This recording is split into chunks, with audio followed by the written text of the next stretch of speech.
My parents officially banned me and my 2 kids from our family Christmas dinner. My mother actually had the nerve to tell me that my toddlers' messy clothes and my struggling single mom aesthetic would completely ruin the wealthy, high society image they needed to project for my sister's new millionaire boyfriend. I simply told her that I understood perfectly and hung up the phone. What my family did not know was that the luxury ski lodge they had planned to use to impress him was about to fall through. And the $8 million Aspen estate they would desperately try to crash later that night belonged to the very same single mom they had just carelessly discarded. My name is Alina, and I am 34 years old. Before I dive into the rest of this story, let me know where you are watching from in the comments below. Hit like and subscribe to this channel if you have ever had to cut off toxic family members who only valued you when it benefited their own agenda, or if you have ever had to stand up to parents who blatantly favored one child over another. Growing up, I was always the outcast of the family, but absolutely nothing prepared me for the unbelievable phone call I received just 3 days before Christmas. "Listen to me carefully, Alina," my mother, Barbara, said, her voice dripping with that familiar, sickening condescension. "You and the kids are not coming to Aspen for Christmas this year. It is just not going to work out." I stood in the massive chef's kitchen of my downtown penthouse, casually wiping down the imported marble counter, and let out a small breath. Not going to work out. "Mom, it is December 22nd. The kids have been talking about opening presents with their grandparents for weeks. Well, you will just have to buy them a new toy and tell them plans changed," she snapped impatiently, completely devoid of any basic empathy. "Your sister Brianna is bringing Hamilton. He is a senior executive at a massive investment fund, Alina. He comes from real money. He is used to high society, not chaotic toddlers running around with sticky hands and spilling juice on expensive rugs." "So my children are a liability to your holiday aesthetic," I said, keeping my tone completely flat and intentionally devoid of the hurt she was so desperately hoping to hear. "Do not put words in my mouth, but yes, frankly, you are a liability. We need to project a certain image, a successful, flawless family image. Hamilton expects perfection, and your whole single mom struggling to get by vibe is just profoundly depressing. It will ruin the mood for everyone. You know exactly how hard we have worked to get Brianna into these elite circles," Barbara continued, entirely oblivious to the profound cruelty of her own words.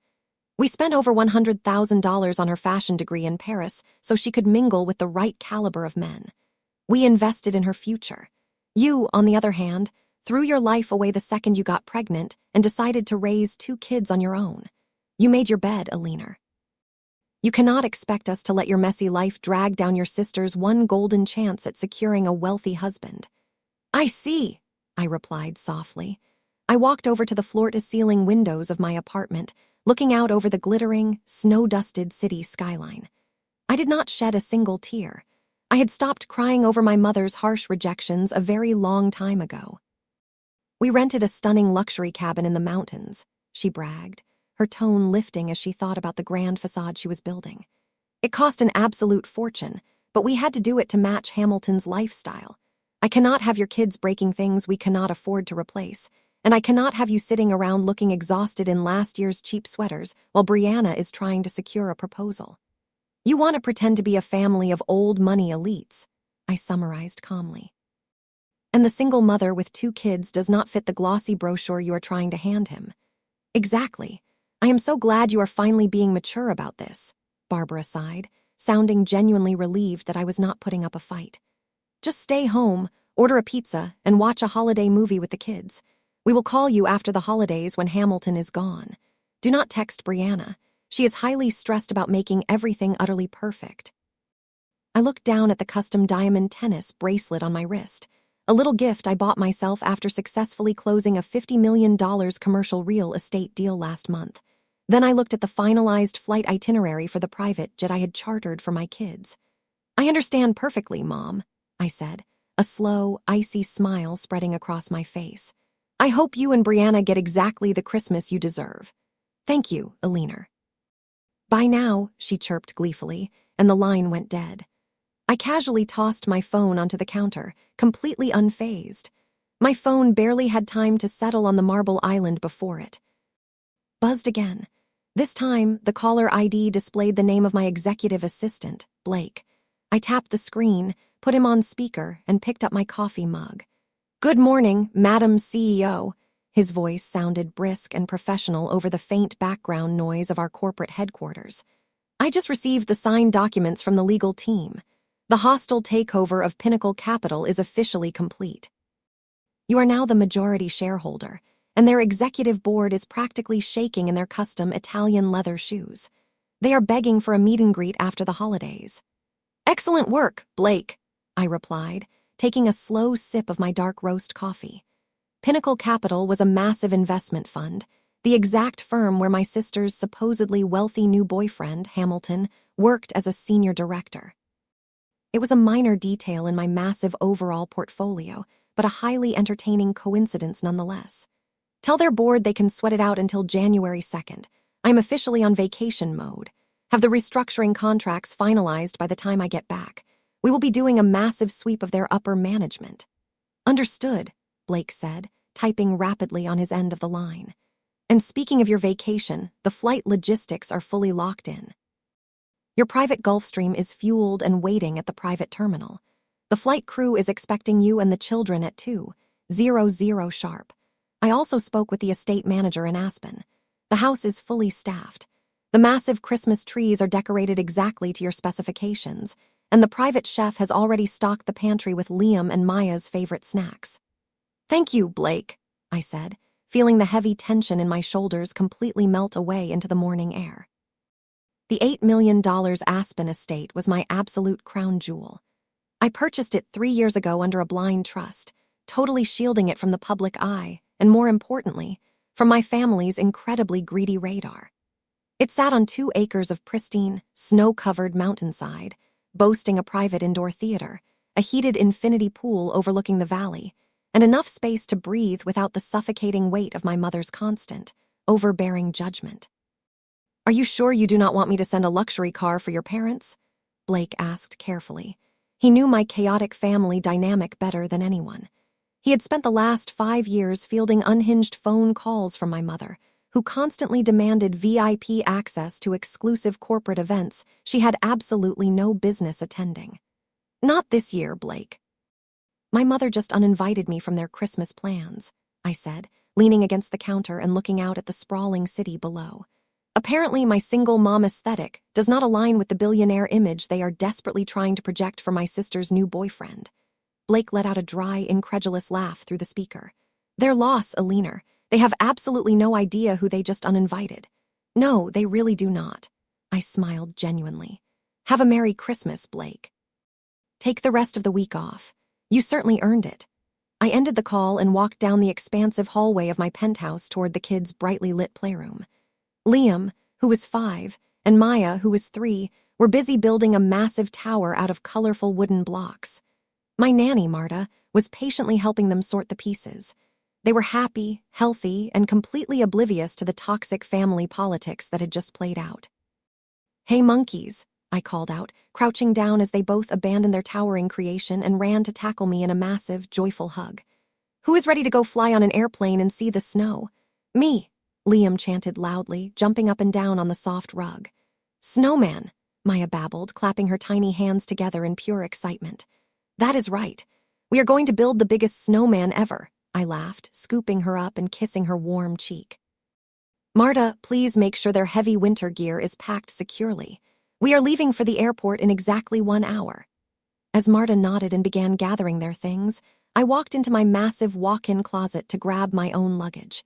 My mother's cruel words echoed in my mind for a brief, fleeting second. "You threw your life away. A single mom struggling to get by." I looked around at the racks of designer clothes, the rows of expensive shoes, and the highly secure wall safe holding the deeds to over 24 highly profitable commercial properties across the country. I had built an absolute empire out of the bitter ashes of their relentless rejection. When my father flatly refused to co-sign my very first business loan because he needed the cash to buy my spoiled sister a luxury sports car, I did not break down and cry. I hustled. I worked brutal 80-hour weeks. I built Zenith Enterprises from a tiny, struggling startup into a ruthless real estate juggernaut. My Parents desperately wanted to play pretend in a rented cabin to impress a man who technically worked for me. Let them. I zipped up my overnight bag with a satisfying click. My children and I were going to have a perfect, peaceful holiday in a sprawling mansion I actually owned. We headed down to the private garage, loaded into my waiting armored SUV, and drove toward the airfield, completely unbothered by the family that mistakenly thought they had just left us out in the cold. While my children and I settled into the warmth of our mountain sanctuary, my family was landing in their own personal nightmare. It was the afternoon of Christmas Eve, and the temperature in Aspen had dropped to a bitter 15 degrees. The icy wind howled fiercely through the snow-covered pines as my father, Robert, pulled their rented SUV into the steep driveway of a stunning timber-frame chalet. My mother, Barbara, sat in the passenger seat, aggressively tapping her manicured nails against her designer handbag. In the back sat my sister Brianna, already fixing her lip gloss in the mirror, along with my older brother Julian and his girlfriend Nora. Nora was a sharp, brilliant corporate lawyer who had been dating Julian for 6 months. She was entirely out of his league, and sitting quietly in the back of the freezing vehicle, she was already beginning to suspect she had made a massive mistake spending the holidays with my family. "Go punch in the code, Robert," Barbara ordered, waving her hand toward the front door. "Hamilton is flying in tomorrow morning, and I need to make sure the caterers have the fridge fully stocked before he gets here. Everything must be absolutely flawless tomorrow." My father trudged through the heavy snow and punched a sequence of numbers into the electronic keypad on the heavy oak door. It flashed an angry red. He tried again. Red. He aggressively jiggled the handle, but the door remained completely locked. "What is taking so long?" Brianna whined, rolling down her window and letting a blast of freezing air into the car. "My toes are literally going numb, and my boots are not made for this weather." "The code is not working, Barbara," my father shouted over the howling wind. "Call the property manager right now." Muttering under her breath, my mother pulled out her phone and dialed. As she spoke, the smug confidence on her face began to violently crack, her pale skin drained of all remaining color. "What do you mean the reservation was canceled?"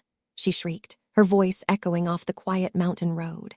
"I booked this property 3 months ago. You cannot just lock us out on Christmas Eve."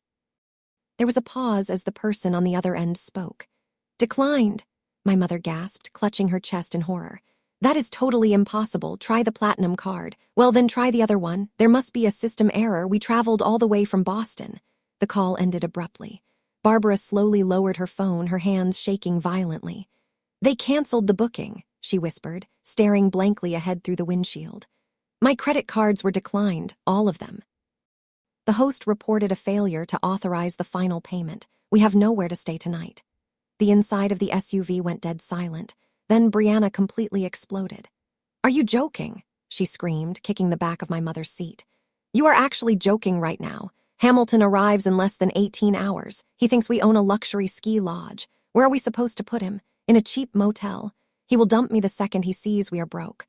My entire life is completely ruined now." Brianna broke into hysterical, theatrical sobs, burying her face in her hands. My father slammed his fists against the steering wheel, cursing loudly, while my mother scrambled through her purse, desperately searching for another credit card. She had not completely maxed out to fund Brianna's fake wealthy lifestyle. Nora sat in the back, silently observing the absolute meltdown. She adjusted her luxury winter coat and looked at Julian, waiting for him to step up and handle the crisis like a man. Instead, Julian nervously rubbed his hands together.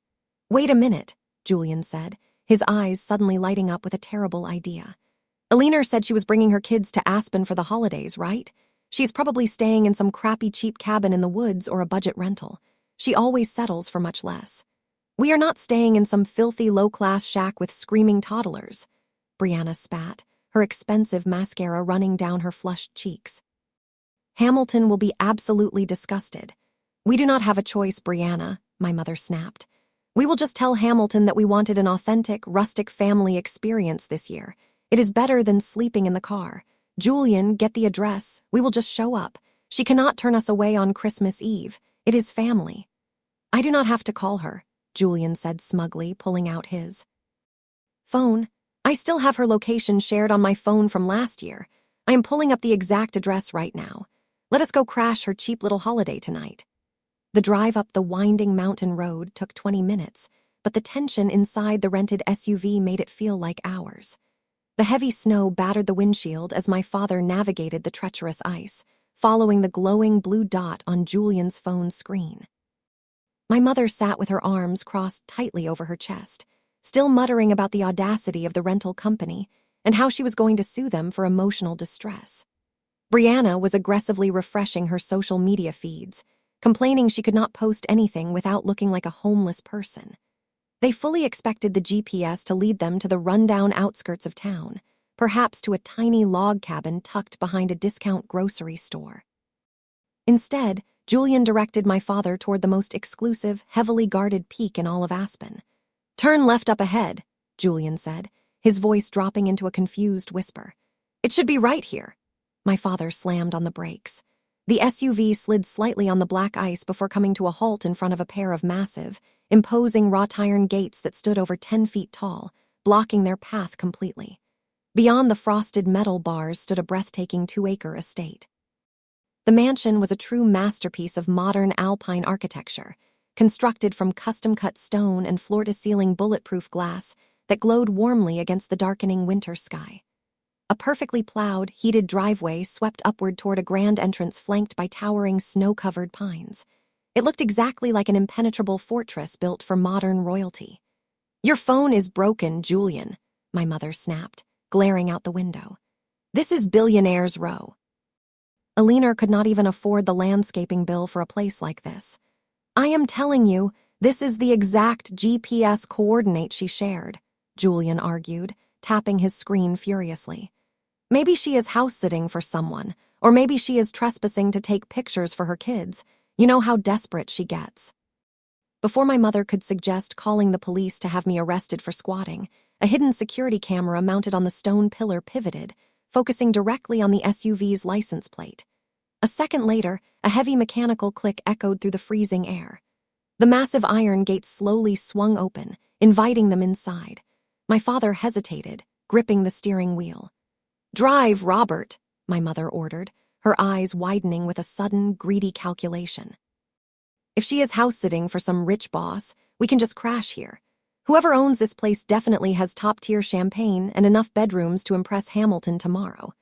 They drove slowly up the sweeping, heated driveway, their mouths hanging open at the sheer scale of the property. The SUV came to a stop near the grand entrance, parking next to my custom armored black car. As the engine cut off, the heavy oak front door of the mansion opened. I stood on the threshold wearing a luxurious cashmere lounge set, holding a steaming mug of cocoa. I looked down at them with a calm, completely unbothered expression. My family scrambled out of the freezing car, slipping on the pristine stone walkway. My mother immediately began marching toward me, her face twisting into a demanding scowl, fully prepared to berate me and take over whatever space she believed I was temporarily occupying. But Nora stepped out of the vehicle and completely froze. She did not look at my mother. She did not look at Julian. She stood perfectly still in her designer winter coat, her sharp, intelligent eyes scanning the unique architectural details of the stone pillars, the specific layout of the heated driveway, and the distinct crest etched into the frosted glass of the front door. Her breath hitched in the icy air.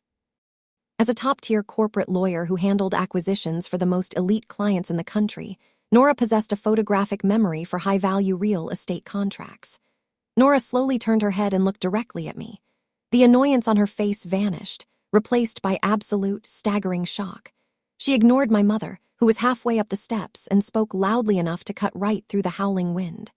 "Wait," Nora said, her tone commanding total silence. She pointed a trembling finger at the estate, then directly at me. "Your terrible family specifically told me you lived in a slum. They told me you were a broke single mother just barely scraping by." Nora took a slow step forward, her brown eyes wide with sudden realization. "I just processed the title deed for this exact $8 million Aspen estate for my law firm's top corporate client last week." She paused, letting the heavy silence fall over the driveway before delivering the final blow. "You are the CEO." The heavy silence that followed Nora's revelation hung in the freezing air for exactly 2 seconds.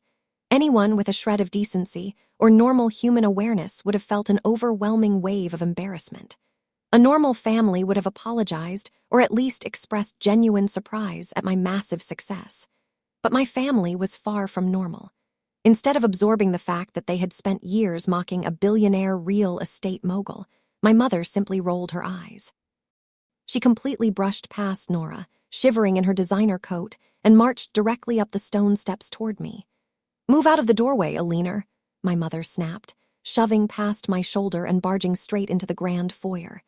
"It is freezing out here, and I am not catching pneumonia just because you want to stand around playing some sort of dramatic guessing game. Robert, bring the bags inside." My father did not hesitate. He completely ignored the staggering bomb Nora had just dropped, grabbed 2 heavy suitcases from the trunk, and stomped up the steps. Brianna scurried in right behind him, her teeth chattering loudly as she looked around the magnificent entryway with wide, greedy eyes. Julian hesitated on the driveway for a brief moment, looking nervously between Nora and me, but his spineless nature won out. He quickly abandoned his girlfriend in the cold and hurried inside to join the rest of the pack. Nora simply shook her head in sheer disgust and walked up the steps at her own deliberate pace. Her eyes locked onto mine with a mixture of professional respect and deep pity. I closed the heavy oak door behind them, shutting out the howling winter storm. The massive foyer was heated from beneath the polished marble floors. A massive crystal chandelier hung from the vaulted ceiling, casting a warm and expensive glow over the custom art pieces lining the walls. My mother stood in the center of the room, her high heels clicking aggressively against the stone as she took in the sheer wealth surrounding her. Her face twisted from initial awe into a mask of deep, furious entitlement. "So you are rich," my mother said, crossing her arms over her chest and glaring at me as if my success was a personal insult to her very existence. "You have been hiding all of this money from your own flesh and blood while we had to struggle to rent a cabin." "That is incredibly selfish, Alina. After everything we have done for you, this is how you repay us." I took a slow sip of my hot cocoa, letting the sweet warmth contrast with the absolute ice in the room. "What exactly have you done for me, Mom?" I asked calmly. "You told me 3 days ago that my children and I were a liability and uninvited us to Christmas." "Do not change the subject," my father interrupted, dropping the suitcases heavily onto my pristine floors. "If you really are the CEO of some massive company, then you owe us. We raised you. We put a roof over your head for 18 years. You would be absolutely nothing without the work ethic we instilled in you. It is practically criminal that you would sit on an $8 million estate while your sister was stressing over her future." Brianna had already discarded her wet coat onto a velvet antique chair and was busy admiring her reflection in a gold-framed mirror. "Oh my gosh, this place is actually perfect," Brianna squealed, completely ignoring the tension in the room. "Hamilton will be completely obsessed with this house. We can tell him we bought it together as a family investment property." "Are you completely insane?" Nora finally spoke up, stepping forward and dropping her own overnight bag onto the floor. She stared at my parents and siblings like they were a bizarre science experiment. "She just told you that you are not welcome here. She owns this property. You cannot just break into her house and demand to use it to impress some guy." "This is family business, Nora," my mother snapped viciously. "You are just a girlfriend and do not get a say." She turned her attention back to me, eyes narrowing with determination. "Listen very carefully, Alina. Hamilton arrives tomorrow. He comes from wealth and Brianna needs this proposal. Our rental fell through because of a bank error. We are staying here. We are using this house. You will keep your kids hidden and you will help us. You owe your sister this favor. You have plenty of bedrooms. If you care about this family at all, you will stop being bitter and do exactly what I say. Do not ruin this massive opportunity for us. We are moving in right now." I stared at my mother, watching the absolute audacity radiate from her rigid posture. A few hours ago, she had casually tossed my children and me aside to protect her precious aesthetic. Now she was standing in my foyer, demanding the keys to my kingdom. My hand drifted toward the security panic button discreetly built into the marble console table. One press, and my armed guards would drag them back out into the blizzard. I was opening my mouth to give the order when a single detail. Ill from her unhinged rant echoed in my mind. Hamilton. She said he worked at a massive investment fund. My morning phone call with my assistant Blake suddenly flashed in my memory. The hostile takeover of Pinnacle Capital. the executive board shaking in their custom Italian leather shoes. I let my hand drop away from the security button. I looked directly at my sister, who was busy running her hands over a priceless silk tapestry. "What is Hamilton's last name?" I asked, keeping my voice completely neutral. Brianna rolled her eyes. "Sterling," she stated proudly. "Hamilton Sterling. He is a senior director at Pinnacle Capital. He manages portfolios worth more than you will ever see in your lifetime. We told him our family has a massive real estate empire, and he is very eager to see this property." Pinnacle Capital. Hamilton Sterling. A slow, dangerous thrill washed over me. I did not just know Hamilton Sterling. As of 8:00 this morning, I owned the entire company he worked for. I was literally his ultimate boss. The man my family was desperately trying to impress was currently terrified of the ruthless CEO who had just orchestrated the takeover of his firm. He had absolutely no idea that CEO was me. They were about to build their entire house of cards on a foundation that I personally controlled. Nora, still standing quietly near the door, caught the slight shift in my expression. As a high-level corporate attorney, her sharp legal mind instantly detected the trap I was preparing to spring. She looked at the expensive marble floors, then at my completely calm demeanor, and she knew. She crossed her arms, a tiny knowing smirk playing on her lips, choosing to remain completely silent and watch the inevitable carnage unfold. I looked back at my mother. The furious entitlement on her rigid face was almost comical now that I held every single advantage.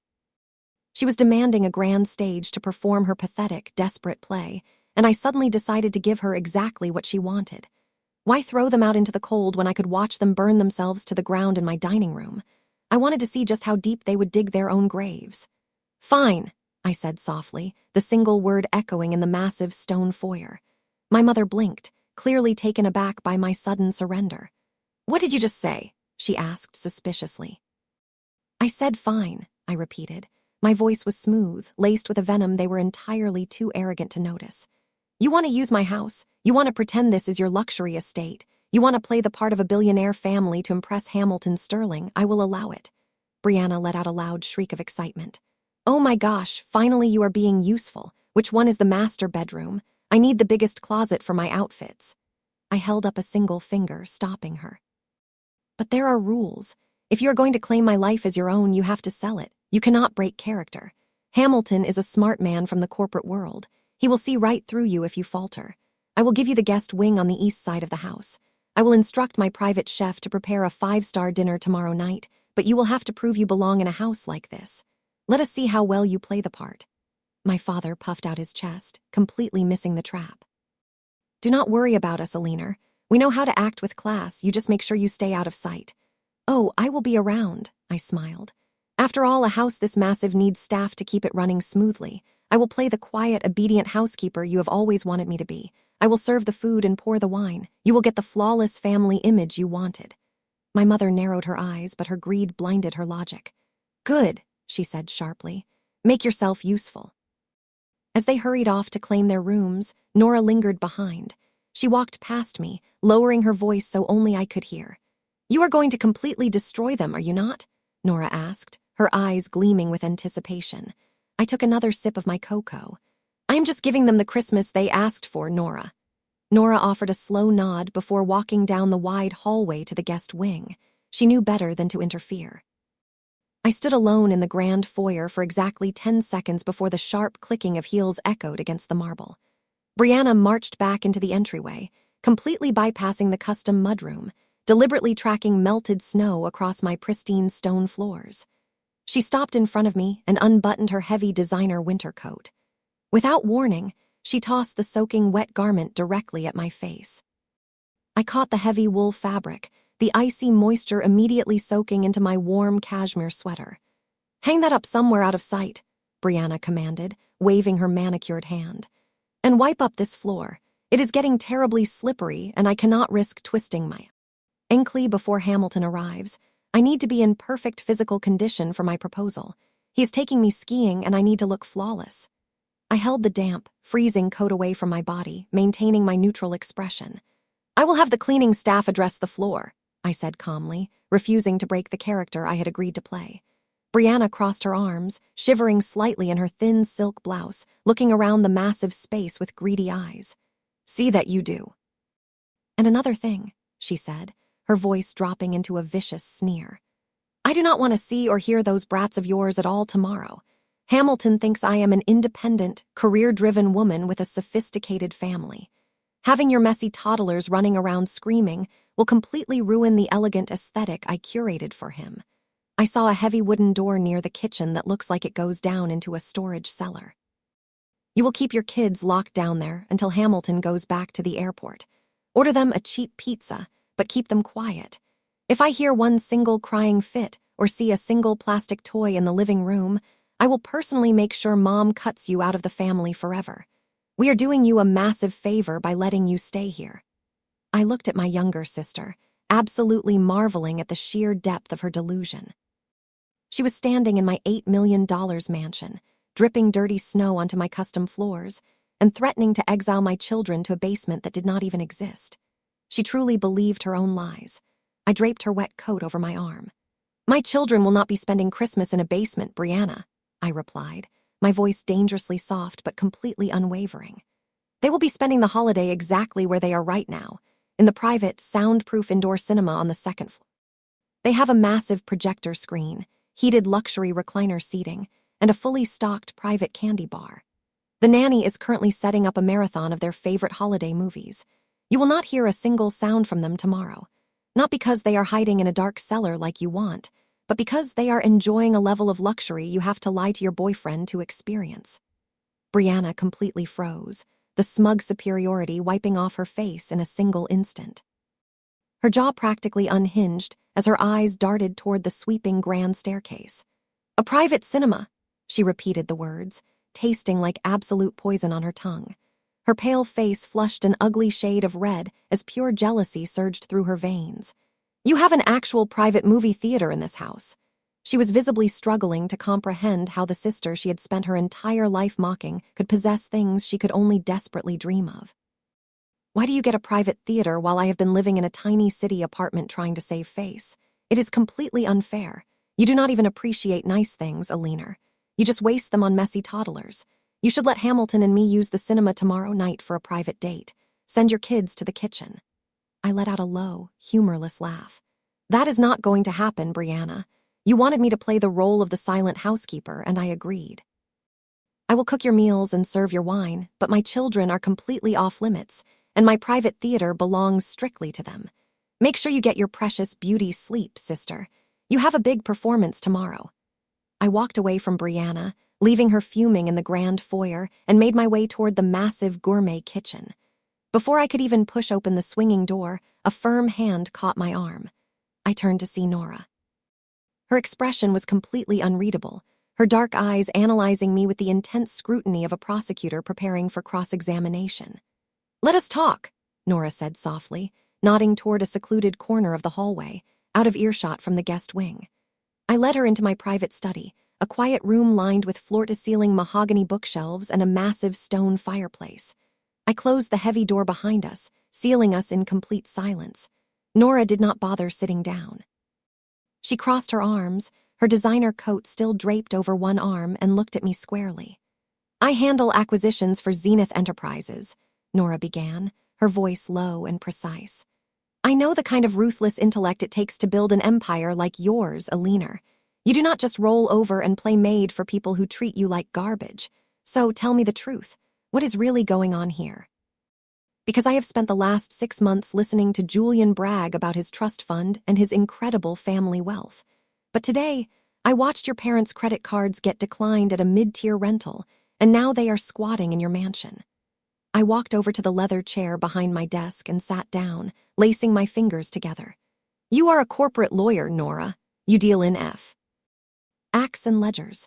So let me give you the exact financial breakdown of the family you are currently dating into. Nora leaned against the bookcase, her eyes narrowing. I am listening. My parents do not have a trust fund, I stated plainly. They do not have a real estate empire. What they had was a very comfortable upper-middle-class retirement account that they completely liquidated 3 years ago. Liquidated for what? Nora asked, her lawyer instincts fully kicking in. For them, I replied, gesturing generally toward the guest wing. Brianna convinced them she needed $100,000 for a useless degree in Paris so she could catch a rich husband. Then she needed a luxury apartment downtown to maintain her influencer aesthetic. But the real drain was Julian. Nora stiffened, her posture going completely rigid. Go on. Julian is not a venture capitalist, I explained, watching the painful realization wash over her face. He lost his entry-level finance job 2 years ago. Since then, he has been convincing my parents to take out massive equity loans on their primary house in Boston to fund his failed crypto startups and his luxury car leases. He told them he was on the verge of $1 million payout. Instead, he blew through their entire safety net. The reason my mother's credit cards bounced today is because they are completely maxed out. They are drowning in hundreds of thousands of dollars of debt. Julian is a broke fraud, Nora. He has been lying to you since the day you met. Nora closed her eyes for a long moment. She took a slow, deep breath, maintaining absolute control over her emotions. When she opened her eyes again, the warmth was completely gone, replaced by a cold, calculating fury. He told me he bought that Rolex with his first big dividend check, Nora whispered, her voice laced with pure disgust. He told me he was self-made. I'm a partner at a top law firm, and I have been paying for our dinners because he claimed his assets were tied up in aggressive, high-yield portfolios. His assets are tied up in his mother's purse, I corrected gently. And that purse is now completely empty. He is nothing but a parasite feeding off the last scraps of their credit. Nora let out a sharp, bitter laugh, shaking her head in disbelief. She walked over to the desk and planted both hands on the polished wood, leaning closer to me. She was no longer just Julian's girlfriend. She was a brilliant woman who had just realized she was being conned by a pathetic liar, and she was ready for blood. You agreed to let them stay here and host Hamilton Sterling because you are setting a trap, Nora stated, connecting the dots with terrifying speed. You own Pinnacle Capital. Hamilton is your employee. You are going to let them build this massive lie tomorrow night, and then you are going to pull the rug out from under them in front of the very man they are trying to manipulate. I smiled, a slow, genuine smile. That is exactly the plan. Nora did not hesitate. I want in, she said firmly. Julian thought he could play me for a fool. I want a front row seat when this entire family collapses, and I want to personally hand Julian the final blow. Whatever you need tomorrow, Alina, you have my complete cooperation. Then we have a deal, I said, standing up and extending my hand. Nora shook it firmly. The alliance was sealed. My family thought they had successfully hijacked my home, completely unaware that the two smartest women in the house were already orchestrating their absolute destruction. The next morning passed in a whirlwind of frantic preparations. My family scrambled desperately to construct the perfect illusion of old money wealth. Brianna spent 4 hours applying her makeup to achieve a look that screamed effortless luxury. My father rehearsed his fake investment strategies out loud, while Julian tried to properly instruct my actual private chef to leave the premises before the guests arrived. He had already prepared a flawless 5-course meal, leaving me to simply plate the food and play my role. At exactly 6:00, the security chime echoed through the mansion. A sleek black car rolled up the heated stone driveway. Panic immediately erupted in the grand foyer. He is here, Brianna shrieked, sprinting down the stairs in an evening gown. Everyone get into position. Dad, go stand by the fireplace. My mother burst through the swinging doors, flushed with high-stakes anxiety. She shoved a plain white apron directly into my chest. Put this on right now, she hissed, her eyes darting around the spotless kitchen. You are the hired help tonight, Alina. You do not speak unless spoken to. You keep my wine glass full and serve from the left side. If you drop a single plate or embarrass us in front of Hamilton, I will make sure you regret it for the rest of your life. Do you understand me? I calmly unfolded the white apron and tied it around my waist, making sure the fabric completely covered my expensive cashmere sweater. I pulled the sleeve down slightly to conceal the custom diamond Rolex on my wrist. I understand completely, Mom, I replied, my voice perfectly submissive. I will make sure tonight is absolutely unforgettable. She gave me one last glaring look before rushing back out to the foyer. I followed a few paces behind, stopping just short of the entryway to watch the grand performance begin. My father pulled open the heavy oak door with a wide, practiced smile. Hamilton Sterling stepped into the warm light of the foyer, brushing a light dusting of snow from his tailored designer overcoat. He was a tall, sharp-looking man in his late 30s, carrying himself with the rigid posture of a corporate executive. I recognized him instantly from his employee file. He was incredibly ambitious, highly intelligent, and completely oblivious to the trap he had just walked into. "Hamilton, my boy," my father boomed loudly, extending a hand to pull the younger man inside. "Welcome to our little mountain getaway. It is so wonderful to finally meet the man Brianna has been raving about all these months." Hamilton shook my father's hand firmly, his eyes scanning the vaulted ceilings, the custom crystal chandelier, and the priceless artwork lining the stone walls. "You have an absolutely stunning home, sir," Hamilton said, clearly impressed by the sheer magnitude of the estate. "Brianna mentioned your family was in real estate, but this property is on a completely different level. The architecture is breathtaking." My mother stepped forward, practically glowing with smug satisfaction. "Oh, you know how it is, Hamilton," she laughed lightly, waving her hand as if owning an $8 million mansion was just a casual inconvenience. "Robert and I have spent decades building our commercial and residential portfolio. It takes an incredible amount of hard work and sacrifice to maintain a lifestyle like this. We bought this property a few years ago as a quiet sanctuary away from our busy corporate lives."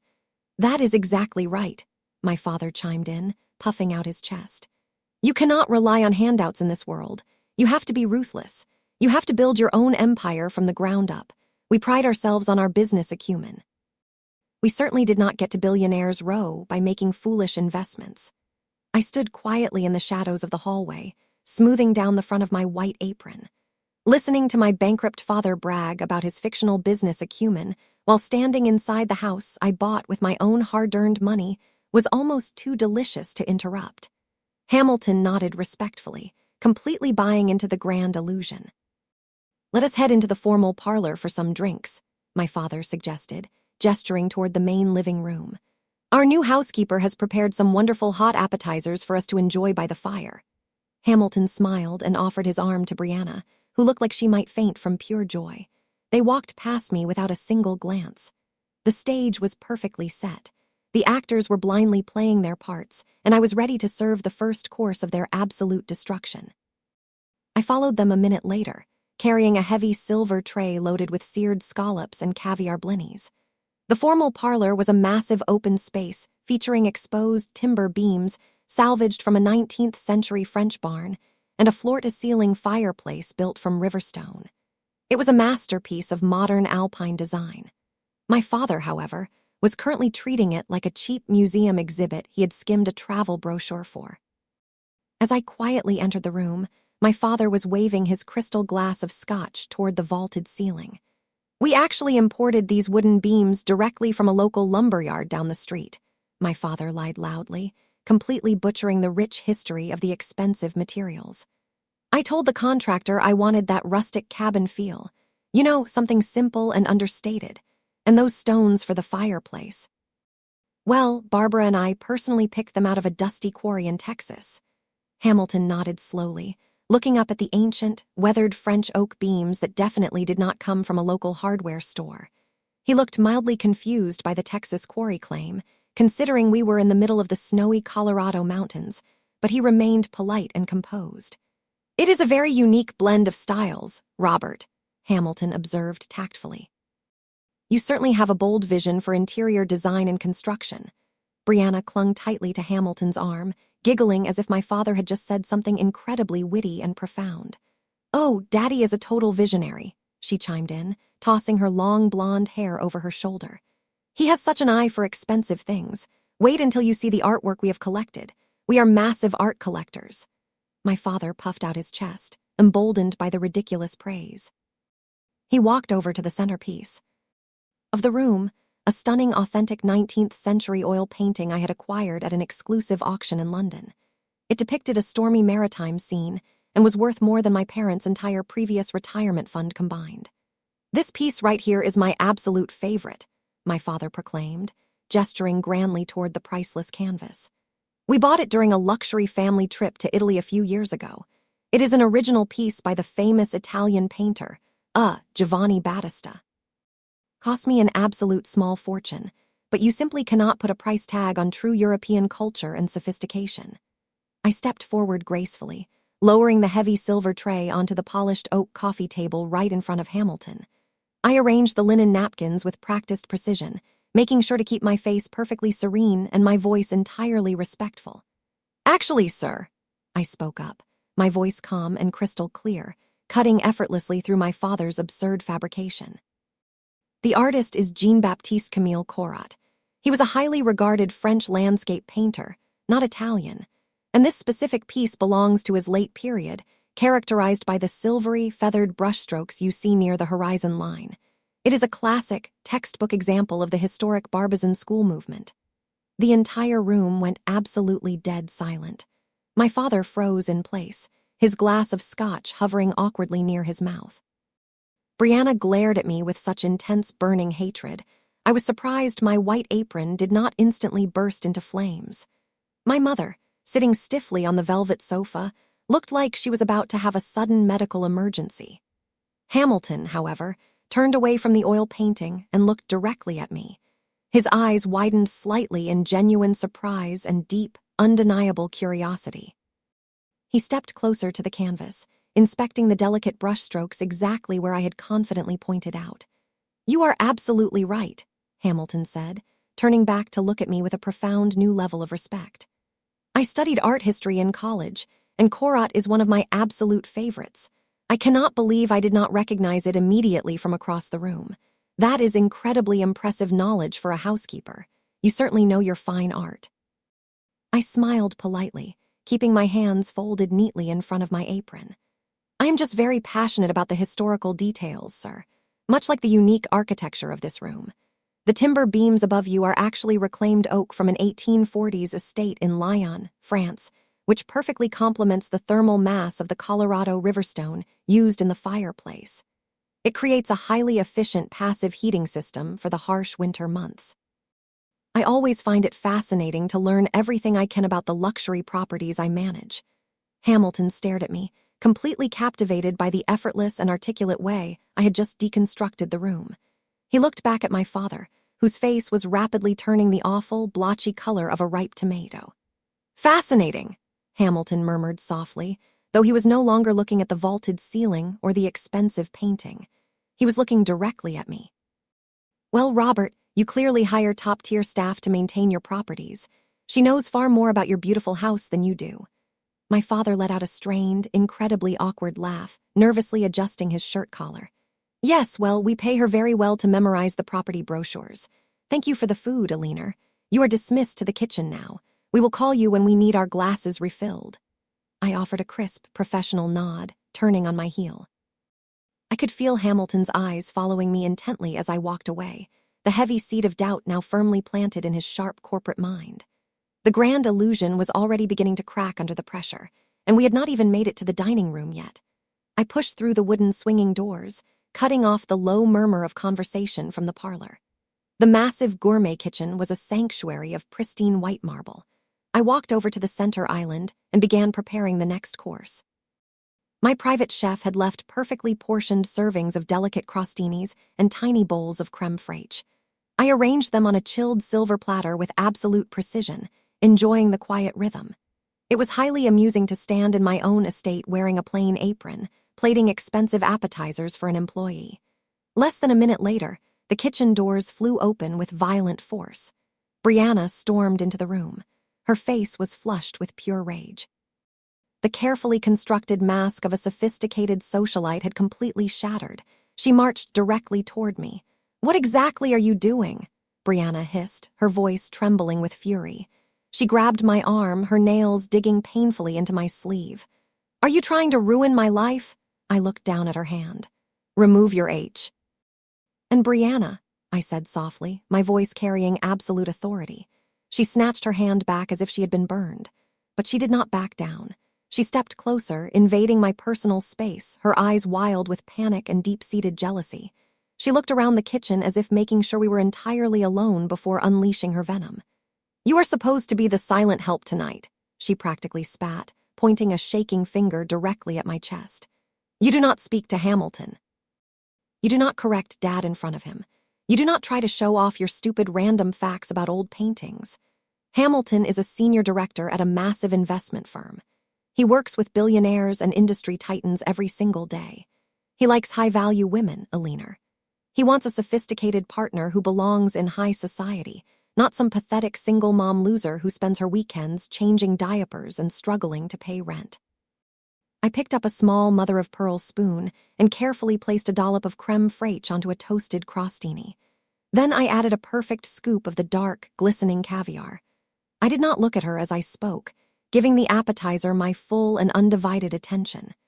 If Hamilton is as intelligent and successful as you claim, then he can surely recognize a cheap imitation when he sees one, I replied smoothly. Brianna gasped loudly, taking a massive step back, as if I had physically slapped her across the face. "How dare you?" she whispered, her chest heaving with indignation. "I am not an imitation. I belong with a man like him. You are just bitter because your own life is a complete disaster.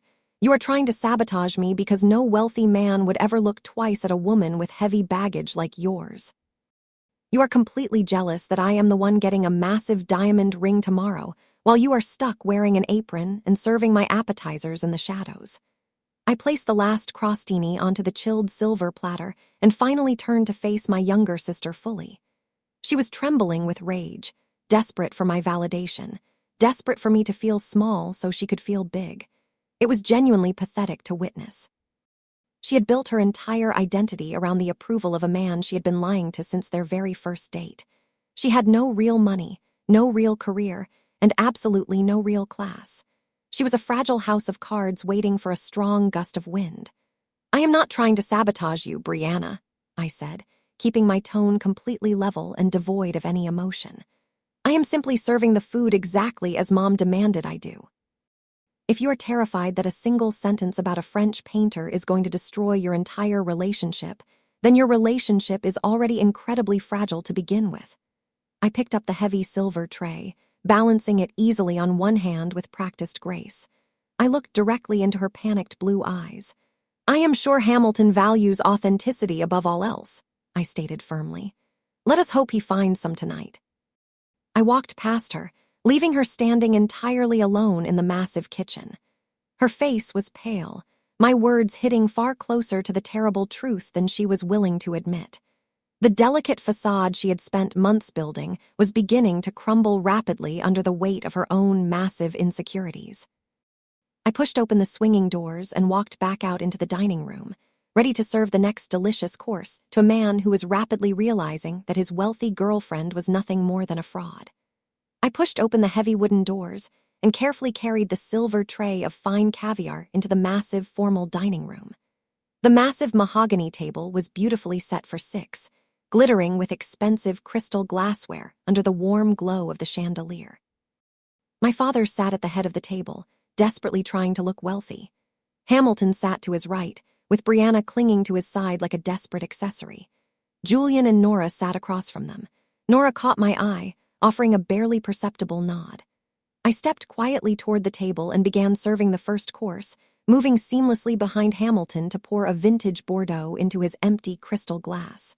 Brianna was visibly on edge after our brief confrontation. She glared at me as I slowly approached her side of the table. "Watch the glass," she snapped loudly, making sure Hamilton was paying attention. "Honestly, good help is incredibly hard to find these days. You have to explain the simplest tasks repeatedly. It reminds me of this incompetent assistant I fired last month. She was a pathetic single mother, always distracted, always complaining about her difficult life. I gave her a massive opportunity to work for my lifestyle brand, and she just dragged my whole aesthetic down. People like that simply do not understand what it takes to survive in a high-stakes corporate environment." I kept my face perfectly blank, expertly pouring the dark red wine into her glass. Before I could move away to serve the next person, Nora leaned forward, resting her elbows gracefully on the polished mahogany table. Her sharp, calculating eyes locked directly onto Brianna. "That is fascinating, Brianna," Nora said, her tone polite but laced with razor-sharp precision. "Julian told me so much about your massive success as an influencer, but as a corporate attorney, I find the actual daily business mechanics of digital branding highly intriguing. Tell me, which specific talent management agency currently represents your growing brand portfolio?"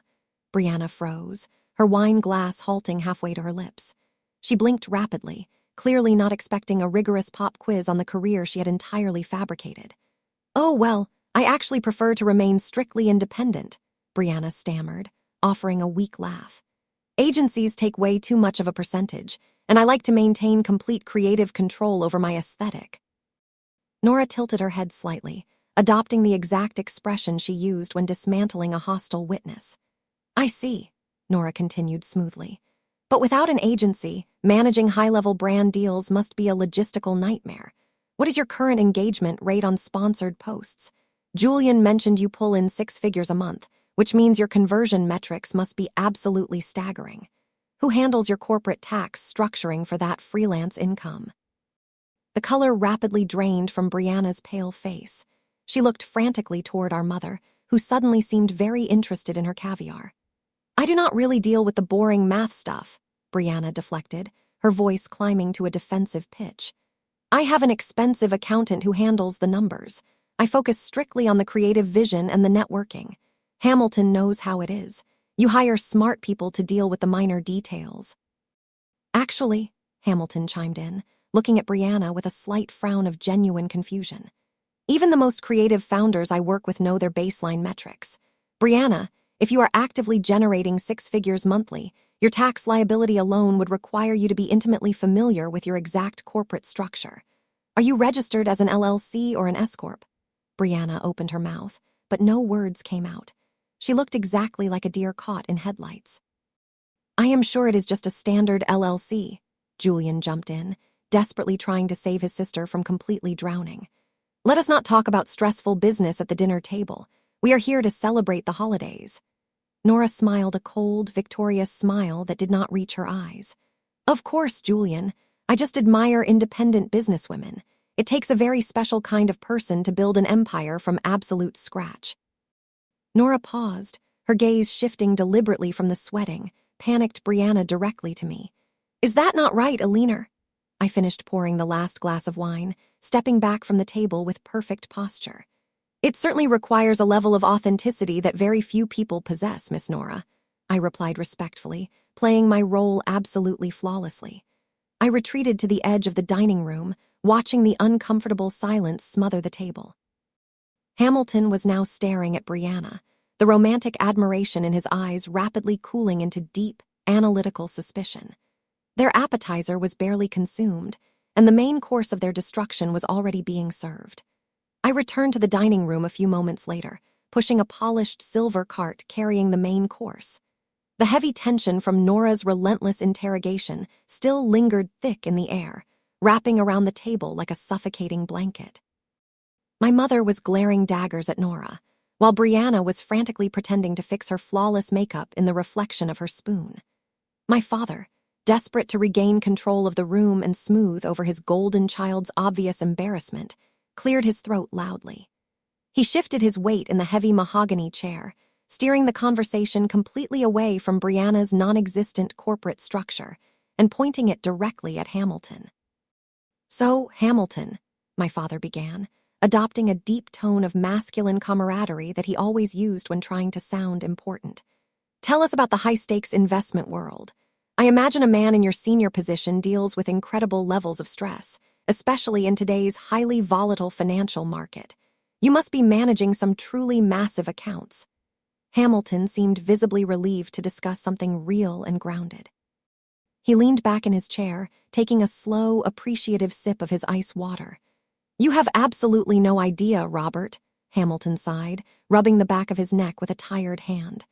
"Actually, it has been an absolute nightmare at the firm lately. We just went through a massive, highly aggressive, hostile takeover. As of 8:00 this morning, PIN. Ickley Capital is no longer an independent entity. We were completely bought out by Zenith Enterprises." Julian let out a low, impressed whistle, nodding his head and pretending to fully understand the gravity of corporate acquisitions. I carefully placed a steaming plate of roasted duck breast with cherry reduction in front of my mother, making sure my movements were completely silent and practically invisible. "It is not just the buyout that has everyone in the office on edge right now," Hamilton continued, his voice dropping slightly as if he were discussing a highly dangerous predator lurking in the room. "It is the CEO of Zenith Enterprises. She is an absolute ghost in the media, refusing all interviews. But in the boardroom, she is known as a terrifying, ruthless genius. She started with a tiny real estate portfolio a few years ago and built a massive empire that completely swallowed us whole in a matter of weeks. Our entire executive board is terrified of her. We know she is planning a massive restructuring right after the holidays, and heads are absolutely going to roll across every single department." Brianna reached out and patted his arm sympathetically, desperate to play the role of the supportive, wealthy girlfriend. "Oh, babe, that sounds so incredibly stressful for you, but you are brilliant and work so hard. They would never fire someone with your track record." Hamilton shook his head, looking genuinely worried about his impending fate. "You do not understand how she operates, Brianna. This CEO does not care about past accomplishments or old money connections. She only cares about absolute perfection, raw intelligence, and flawless execution. I am desperate to secure a brief meeting with her just to prove my value to the new regime. But she is completely unreachable. She is currently spending the holidays at one of her private estates, probably plotting her next billion-dollar acquisition, while the rest of us sweat it out." My father let out a booming, incredibly arrogant laugh that echoed off the expensive mahogany walls. "Well, Hamilton," my father proclaimed loudly, aggressively slicing into his duck breast, "it sounds to me like this new boss of yours could use a little seasoned, veteran guidance. These young tech billionaires and real estate hotshots always think they know everything about the world until the market inevitably turns on them. If she ever needs some solid, practical advice on how to properly manage a massive portfolio without burning out her top executives, you just send her my way. I would be more than happy to sit her down and teach her a few vital things about the real world of high-level business." I stepped up beside Hamilton, a freshly opened bottle of vintage Pinot Noir resting lightly in my hand. I leaned in slightly, keeping my posture perfectly subservient, and began pouring the rich red liquid into his crystal glass. I had to bite the inside of my cheek hard to keep from bursting into hysterical laughter.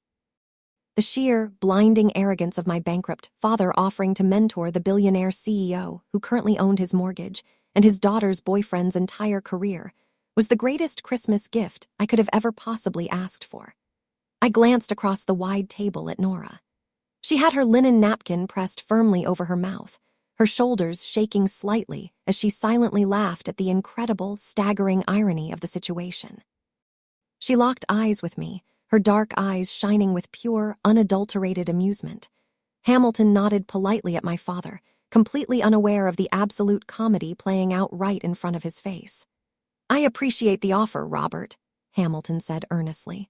"But I think the only thing this powerful woman needs is complete compliance. If I ever do get the chance to meet her, I just pray I do not do anything foolish to offend her.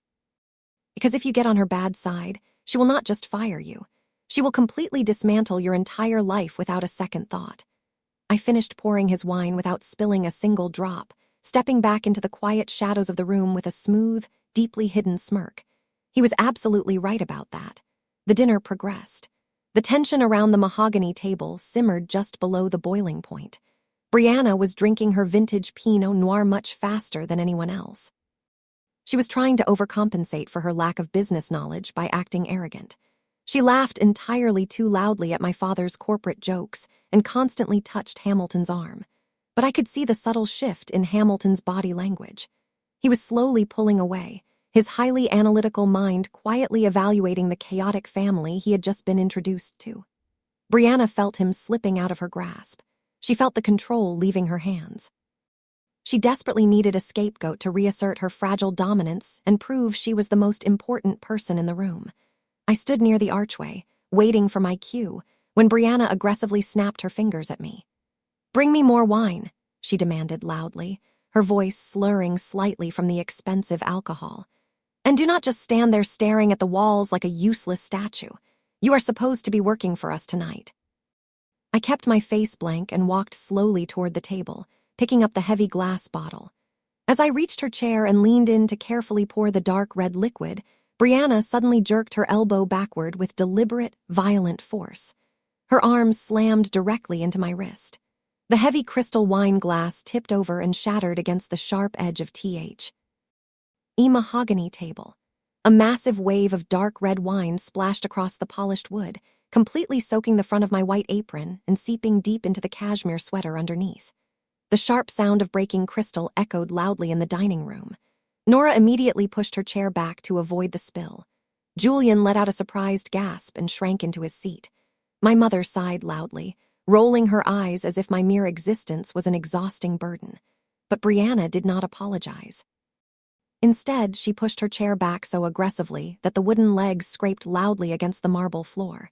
She stood up, her face twisted into an ugly mask of pure, intoxicated superiority. "Look what you did, you clumsy idiot," Brianna screamed, pointing a shaking finger directly at my face. "You are completely incompetent. I asked for a simple glass of wine, and you managed to ruin everything. You always ruin everything you touch. This is exactly why you are a pathetic single mother struggling to survive in the real world. You have absolutely no class, no grace, and no idea how to exist in a high-value environment. You are nothing but the hired help tonight, Alina. It is time you finally learn your place and stop trying to embarrass me. Clean up this mess right now before I have you thrown out into the snow." The entire dining room plunged into a suffocating, dead silence. Hamilton stared up at Brianna in absolute horror. The delicate mask of the sweet woman he had been dating had completely melted away, revealing the toxic, hateful person hiding underneath. He looked genuinely sick to his stomach at her unprovoked cruelty. My father opened his mouth to say something, but no words came out. Everyone at the table waited for me to break. They fully expected me to drop to my knees, scrub the floor, and cry silent tears of humiliation. They expected the broken, compliant scapegoat they had spent 34 years conditioning me to be. But I did not cower. I did not apologize. I looked down at the dark red stain spreading across my clothes with absolute indifference. Then, I reached behind my waist and slowly untied the strings of the cheap white apron. I pulled the stained fabric over my head and let it drop casually onto the floor, right on top of the shattered crystal and spilled wine. I picked up a clean linen towel from the serving cart, calmly wiped my hands free of the moisture, and tossed the towel onto the table. I slowly rolled up the sleeves of my ruined sweater, exposing the custom diamond Rolex gleaming on my wrist. I straightened my spine, letting my shoulders pull back into the rigid, commanding posture I used when negotiating billion-dollar corporate contracts. The subservient housekeeper persona vanished into thin air, instantly replaced by the terrifying, ruthless CEO that I truly was. The temperature in the room seemed to drop 10 degrees. I ignored my screaming sister completely. I ignored my panicked parents. Instead, I slowly turned my head and locked my eyes directly with Hamilton Sterling. The sheer, dominant intensity of my gaze pinned him to his chair. The pathetic family game was officially over. Hamilton Sterling stopped breathing. The aggressive screaming from my sister seemed to fade into absolute background noise as his highly trained analytical mind finally kicked into high gear. Without the visual distraction of the cheap white apron, he was suddenly forced to look at me as a complete equal, or rather, as his absolute superior. His eyes darted from the icy, unyielding expression on my face down to my left wrist. The custom diamond Rolex caught the light of the crystal chandelier. It was not just any expensive watch. It was a highly specific limited edition timepiece that had been mentioned in the frantic internal memo circulating at Pinnacle Capital that very morning. The memos detailed the terrifying new majority shareholder who had just executed a flawless, hostile takeover of his entire firm. I watched the exact second the devastating realization hit him. The color violently drained from his face, leaving his skin a pale, sickly shade of gray. His confident corporate posture completely collapsed. He swallowed hard, his chest rising and falling rapidly as his brain connected the dots. The deep architectural knowledge about the French painter, the incredible multi-million-dollar Aspen estate, the absolute lack of fear in my eyes, despite my sister screaming at me. Hamilton pushed himself away from the mahogany table with so much sudden, frantic force that his heavy dining chair tipped backward. The solid wood chair crashed loudly onto the polished marble floor, the sharp sound echoing like a gunshot through the massive dining room. Brianna immediately stopped her hysterical ranting. She looked up at Hamilton, a confused, triumphant smile briefly flickering across her flushed face. She genuinely thought he was standing up to defend her honor. She thought the wealthy, powerful man she was trying to trap was about to scream at the clumsy housekeeper and demand my immediate removal from the property. "Oh, babe, you do not have to yell at her," Brianna cooed, reaching out to gently touch his tailored sleeve. "My parents will handle it. We will just have her pack her things and leave." Hamilton violently snatched his arm away from Brianna as if her touch would physically burn him. He did not even look at her. He kept his wide, terrified eyes locked entirely on me. His chest heaved as he struggled to pull oxygen into his lungs. He took a cautious step away from the table, stepping away from my family and directly into my line of sight. He lowered his head, his shoulders dropping in a gesture of complete and utter submission. He executed a slight, rigid bow, the kind of deeply respectful motion a terrified employee gives to a superior who holds their entire future in the palm of their hand. "Madam CEO," Hamilton stammered, his voice trembling so badly it was barely a whisper. "I had absolutely no idea this was your private residence." The words hung in the air, heavy and lethal. My mother let out a sharp, confused gasp. My father froze, his glass of scotch halfway to his mouth, his brain completely short-circuiting. Julian blinked rapidly, looking back and forth between Hamilton and me as if trying to decipher a foreign language. Brianna let out a high-pitched, nervous laugh, completely failing to process the reality unfolding right in front of her. "What are you talking about?" Brianna asked, her voice cracking with sudden, rising panic. "What do you mean, CEO? This is just a leaner. She is my broke sister. She is a single mother. You are confused." Hamilton finally snapped. He turned his head and glared at Brianna with a mixture of absolute disgust and sheer terror. "Shut your mouth right now, Brianna," Hamilton hissed viciously, his polished corporate demeanor completely evaporating into thin air. "Are you completely insane? Do you have any idea who you are talking to? She is not a housekeeper. She is the founder of Zenith Enterprises. She's the billionaire who just bought my entire company this morning. She is my ultimate boss." He turned back to me, his hands shaking visibly at his sides. "I am so incredibly sorry, ma'am," he pleaded desperately, his professional survival instincts kicking in. "I was brought here under entirely false pretenses. I was told this family owned this estate. I had no idea they were treating you this way in your own home. Please believe me, if I had known who you were, I never would have stepped foot on this property without a formal invitation from your office. I value my career at Pinnacle Capital above everything else." I glanced across the table at Nora. She was leaning back in her chair, a look of pure, unadulterated satisfaction radiating from her face as she watched the arrogant men in her life completely fall apart. She gave me a tiny nod of approval. I let the heavy silence stretch out for another painful moment, savoring the absolute terror radiating from the man my family thought would be their golden ticket to high society. I looked at Hamilton calmly, assessing his panic before letting a slow, cold smile curve my lips. "It is quite all right, Hamilton," I replied, my voice smooth and dripping with quiet authority. "You are exactly right. You were brought here under false pretenses, but you are going to stand exactly where you are because we are going to have a very important discussion about the company you keep, and the company I now own." The silence that followed my declaration was so absolute you could hear the wind howling against the bulletproof glass windows of the dining room. Then Brianna threw her head back and let out a shrill, hysterical laugh. The sound was sharp and entirely out of place, scraping against the severe tension in the room. "Oh my gosh, you're so funny, Hamilton," Brianna giggled, stepping toward him and reaching out to grab his arm again. "For a second there, you actually looked completely terrified. That was a really good prank, but you can stop now. You are going to give my parents a heart attack. Alina is not a CEO. She is a broke single mom who lives in a tiny apartment. She is literally just wearing a cheap apron and cleaning up my spilled wine." Hamilton violently yanked his arm out of her reach for the second time. He stared at her as if she had suddenly grown a second head. "I am not joking, Brianna," Hamilton said, his voice dropping into a harsh, guttural tone that made her flinch. My father stood up from his chair, trying to force a hearty chuckle to diffuse the rapidly escalating situation. "Now, Hamilton, let us not take this little misunderstanding too far," my father said, gesturing toward his empty chair. "My daughter is right.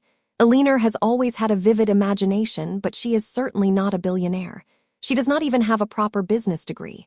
Why do you not just sit back down and we can open an other bottle of wine and forget this whole silly thing happened?" Hamilton ignored my father completely. He stepped closer to Brianna, his face pale with a mixture of raw panic and boiling anger. "Look at her wrist," Hamilton demanded, pointing a shaking finger directly at me. "Do you see that watch? That is a custom piece commissioned exclusively for the executive founders of Zenith Enterprises. There are only 3 of them in the entire world. Do you know how I know that?" "Because I spent my entire morning reading the new corporate mandate she personally signed to authorize the hostile takeover of my firm." Brianna blinked rapidly, her eyes darting to the diamond Rolex on my wrist and then back to Hamilton.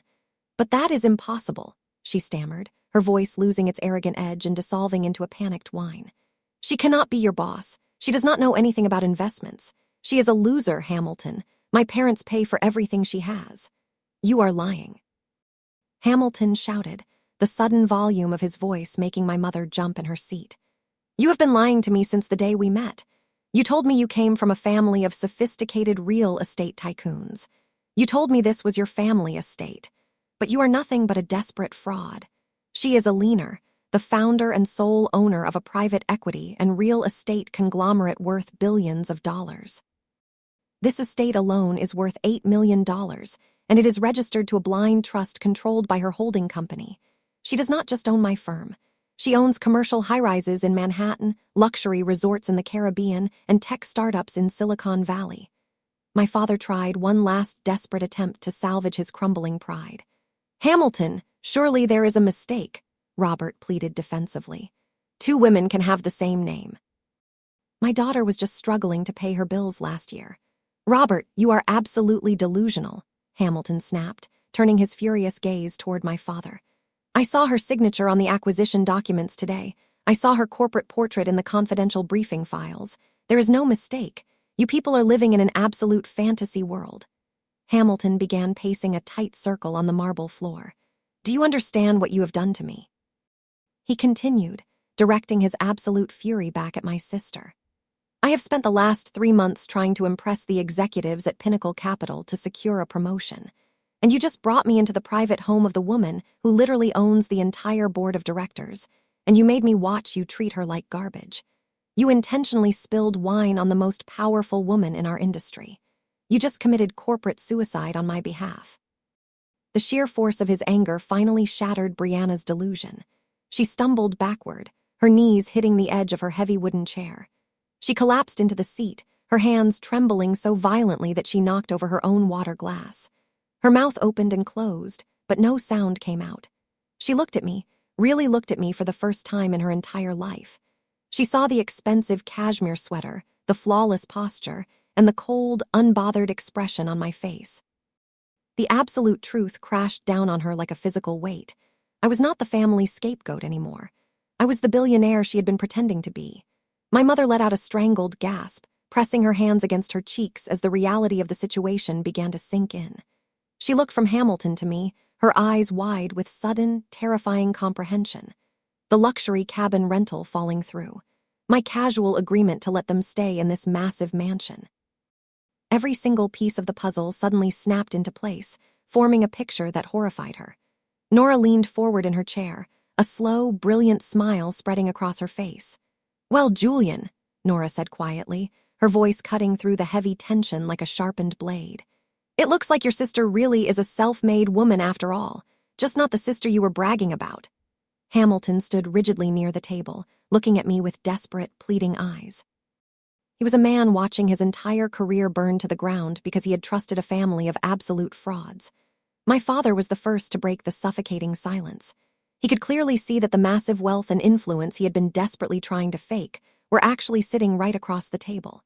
He suddenly morphed into the ultimate proud father, his face stretching into a wide, sickeningly sweet smile. "Now, Hamilton," my father said, his voice dripping with forced warmth as he stepped toward me. "There is no need for anyone to panic or ruin a perfectly good holiday dinner. We were simply playing a little family joke on you to test your character. We wanted to make sure you were not just after Brianna for our incredible family wealth. Eleanor here is our absolute pride and joy. W. He taught her everything she knows about the real estate market. She inherited her brilliant business mind directly from me." My mother immediately caught on to his desperate pivot. She pushed her chair back and hurried to my side. I pulled my arm away before she could even touch my skin, but she did not let that deter her performance. "Oh, absolutely," my mother chimed in, her voice trembling slightly as she tried to sound like a loving matriarch. "Our daughter is an absolute genius, Hamilton. We raised her to be a fierce, independent corporate leader. We have always been a deeply close-knit family. We share everything. What is ours is hers, and obviously what is hers is ours. We are all one big, happy empire. We just thought it would be highly entertaining to have her play the undercover boss tonight. It was all just a harmless theatrical game." Hamilton stared at my parents with absolute disgust. He looked from my father's fake smile to my mother's sweating forehead, entirely repulsed by their shameless attempt to steal credit for the very empire they had just insulted. He felt a deep sickness, realizing he had almost permanently associated his clean professional reputation with these incredibly toxic people. Before Hamilton could formulate a response to their pathetic lies, the sound of a chair scraping loudly against the marble floor echoed through the room. Nora stood up slowly. She smoothed down the front of her tailored dress, her posture radiating absolute authority. "Actually, Robert," Nora said, her voice echoing clearly across the massive dining room, "that is not entirely accurate. You are not a deeply close-knit family, and you certainly do not share an empire. As a corporate attorney, I make it my absolute priority to understand the legal and financial history of the people I associate with, and the legal history of this family is incredibly well documented." My father swallowed hard, the fake smile faltering on his face. "Now, Nora, this does not concern you." "It concerns me very much," Nora interrupted smoothly, stepping away from the table. She looked directly at Hamilton, speaking to him professional to professional. "Hamilton, these people did not teach her anything. They did not support her business. In fact, exactly 3 years ago, Alina went to her parents asking them to simply co-sign a modest startup loan for her very first commercial property. She had a flawless business plan. She just needed a signature." Nora paused, letting her eyes lock onto my father. "Robert here flatly refused. He told her she was a terrible investment. He told her she was going to fail. And then the very next day, he took out a massive equity loan on his own house and bought Brianna a brand new Porsche. He legally and financially disowned Alina that same week, completely cutting her off from the family trust because he said her single mother lifestyle was a permanent embarrassment to his social standing." My mother gasped, covering her mouth with her hand. Julian buried his face in his hands, completely humiliated by his smart girlfriend publicly destroying his parents. Nora turned her fierce gaze toward my mother. "You did not raise a billionaire CEO, Barbara. You threw out a struggling single mother to protect your fake aesthetic. Alina built this entire $8 million estate and her multi-billion-dollar company entirely on her own. She did it while you were busy going bankrupt trying to fund Brianna's fake influencer career. So, please do not stand in her dining room and pretend her massive success belongs to you. You do not own a single brick of this house, and you do not own a single drop of her success."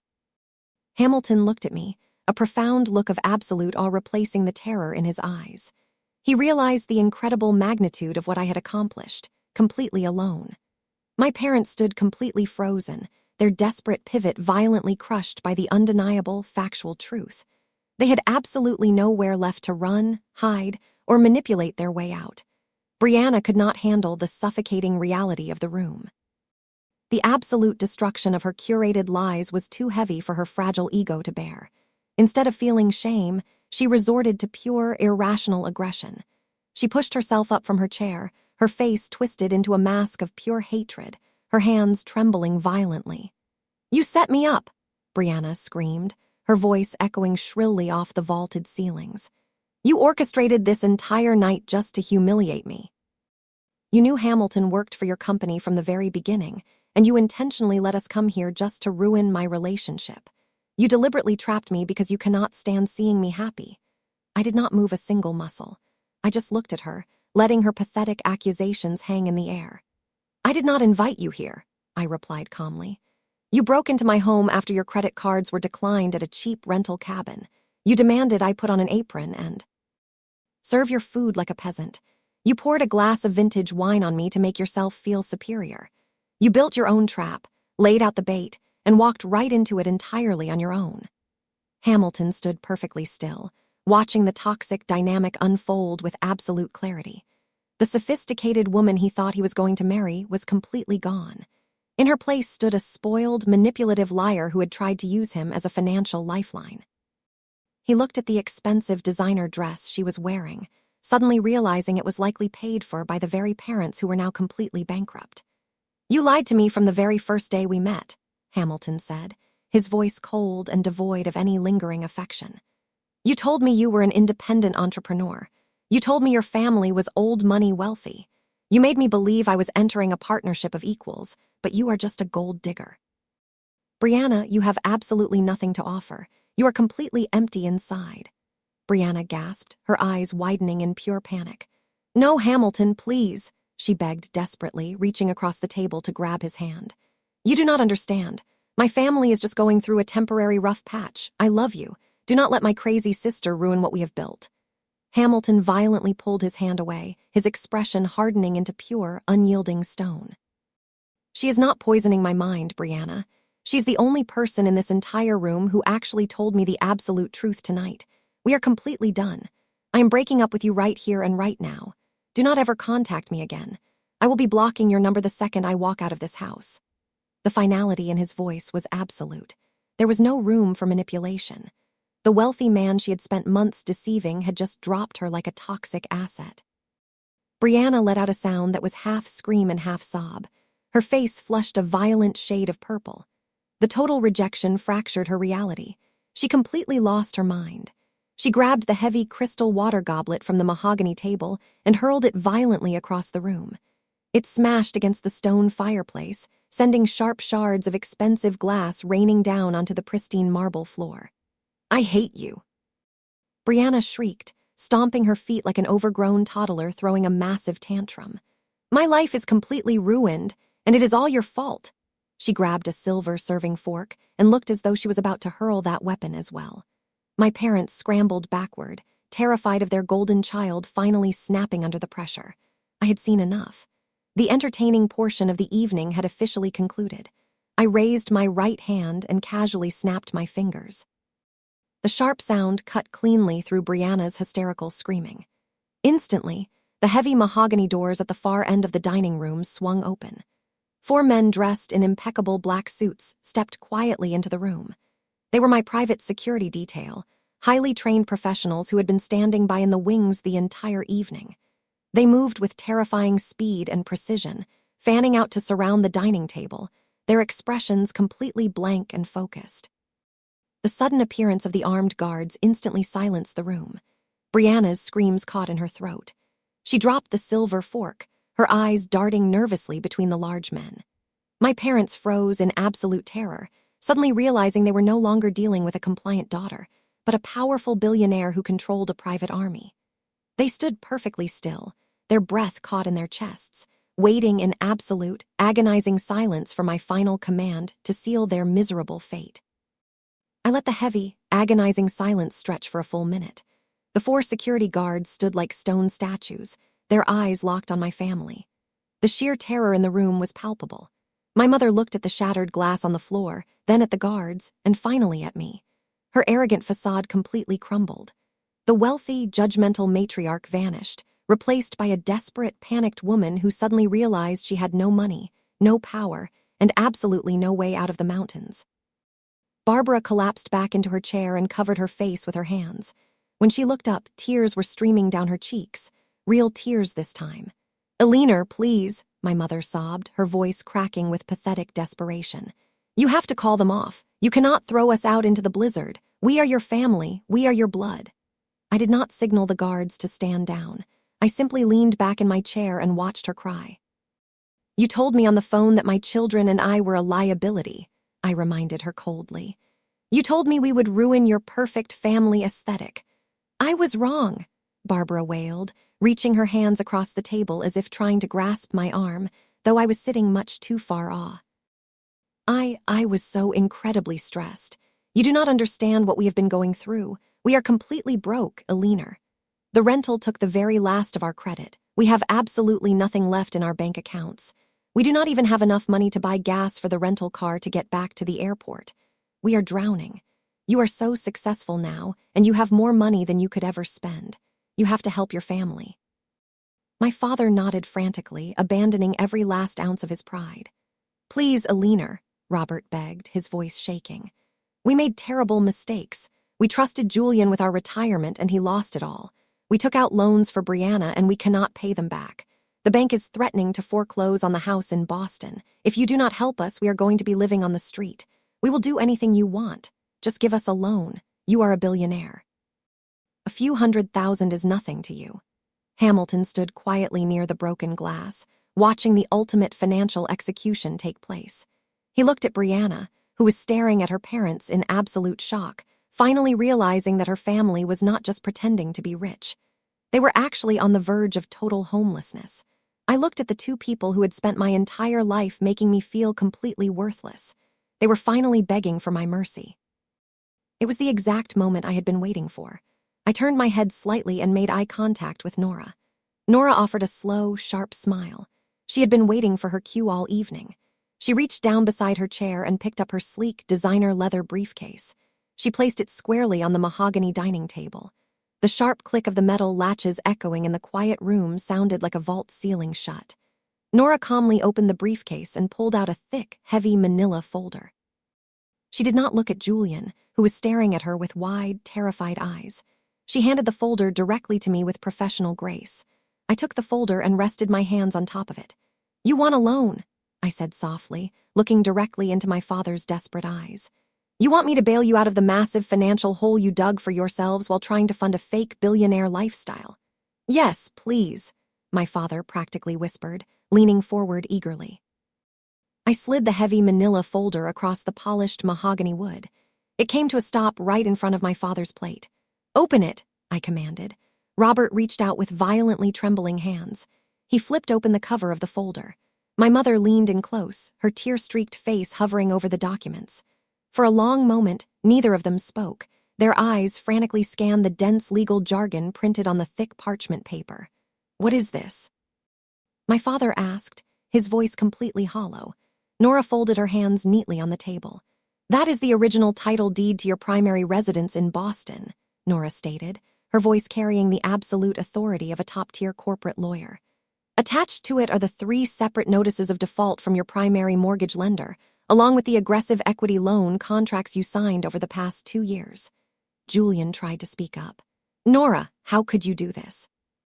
Julian stammered, looking at his girlfriend as if she were a stranger. "You went through my parents' private financial records." Nora turned her cold gaze to Julian. "I did not go through anything privately, Julian. Your parents defaulted on publicly recorded loans. When Alina told me about your lies yesterday, I simply ran a standard property background check. It took me exactly 5 minutes to discover that you have been lying to me about your trust fund, your stock portfolios, and your family wealth. You are a complete fraud, and your parents are currently holding a folder that proves they are entirely bankrupt." My mother let out a strangled gasp, clutching the edge of the table. "How do you have these original documents?" she cried, looking back at me. "Because your bank finally grew tired of your missed payments and bundled your toxic debt," I explained, my voice devoid of any sympathy. "They sold your loans to a private debt collection firm, and as it turns out, my holding company recently acquired that exact firm." I leaned forward, making sure my words pierced straight through their hearts. "I do not need to give you a loan, Dad. I already own your entire life." The words hung in the air, heavy and absolute. My father stared at me, his eyes wide with a terrifying combination of confusion and sheer despair. He looked back down at the thick manila folder resting on the mahogany table. His trembling fingers slowly turned the pages, scanning the formal legal letterhead printed at the very top of the assignment of deed. He read the name of the purchasing entity out loud, his voice barely a raspy, defeated whisper. "Zenith Enterprises." He looked up. "You bought our mortgage." "I bought all of your mortgages, Dad," I corrected him smoothly, leaning forward and resting my arms on the table. "I bought your primary mortgage. I bought the second equity line of credit you took out to pay for Julian's completely failed cryptocurrency startup. And I bought the third massive, high-interest loan you secured just to fund Brianna's fake influencer lifestyle and buy her that ridiculous sports car. When your original bank finally flagged your accounts as critically delinquent, they packaged your toxic debt and sold it off at a massive discount to a private acquisitions firm. It is a very standard practice in the financial sector to offload high-risk, non-performing assets to buyers who can handle the collection process. And as we established earlier, Nora chimed in quietly from her side of the table, Eleanor owns that acquisitions firm. Exactly, I said, keeping my gaze locked directly on my father. My portfolio managers flag hundreds of distressed residential and commercial properties every single month. But when I saw your specific Boston address cross my desk, I personally stepped in and authorized the immediate purchase.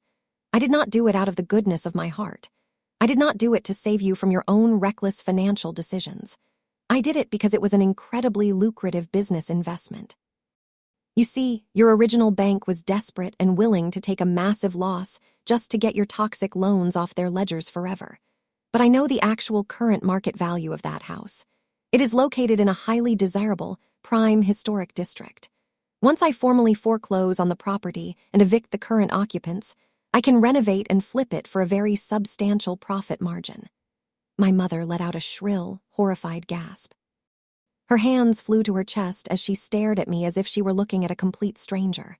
"Evict us," Barbara shrieked, tears of genuine panic streaming down her heavily powdered face. "You cannot possibly evict us from our own home. We raised you in that house. We are your parents. You cannot just throw your own flesh and blood out onto the freezing street. That is completely heartless."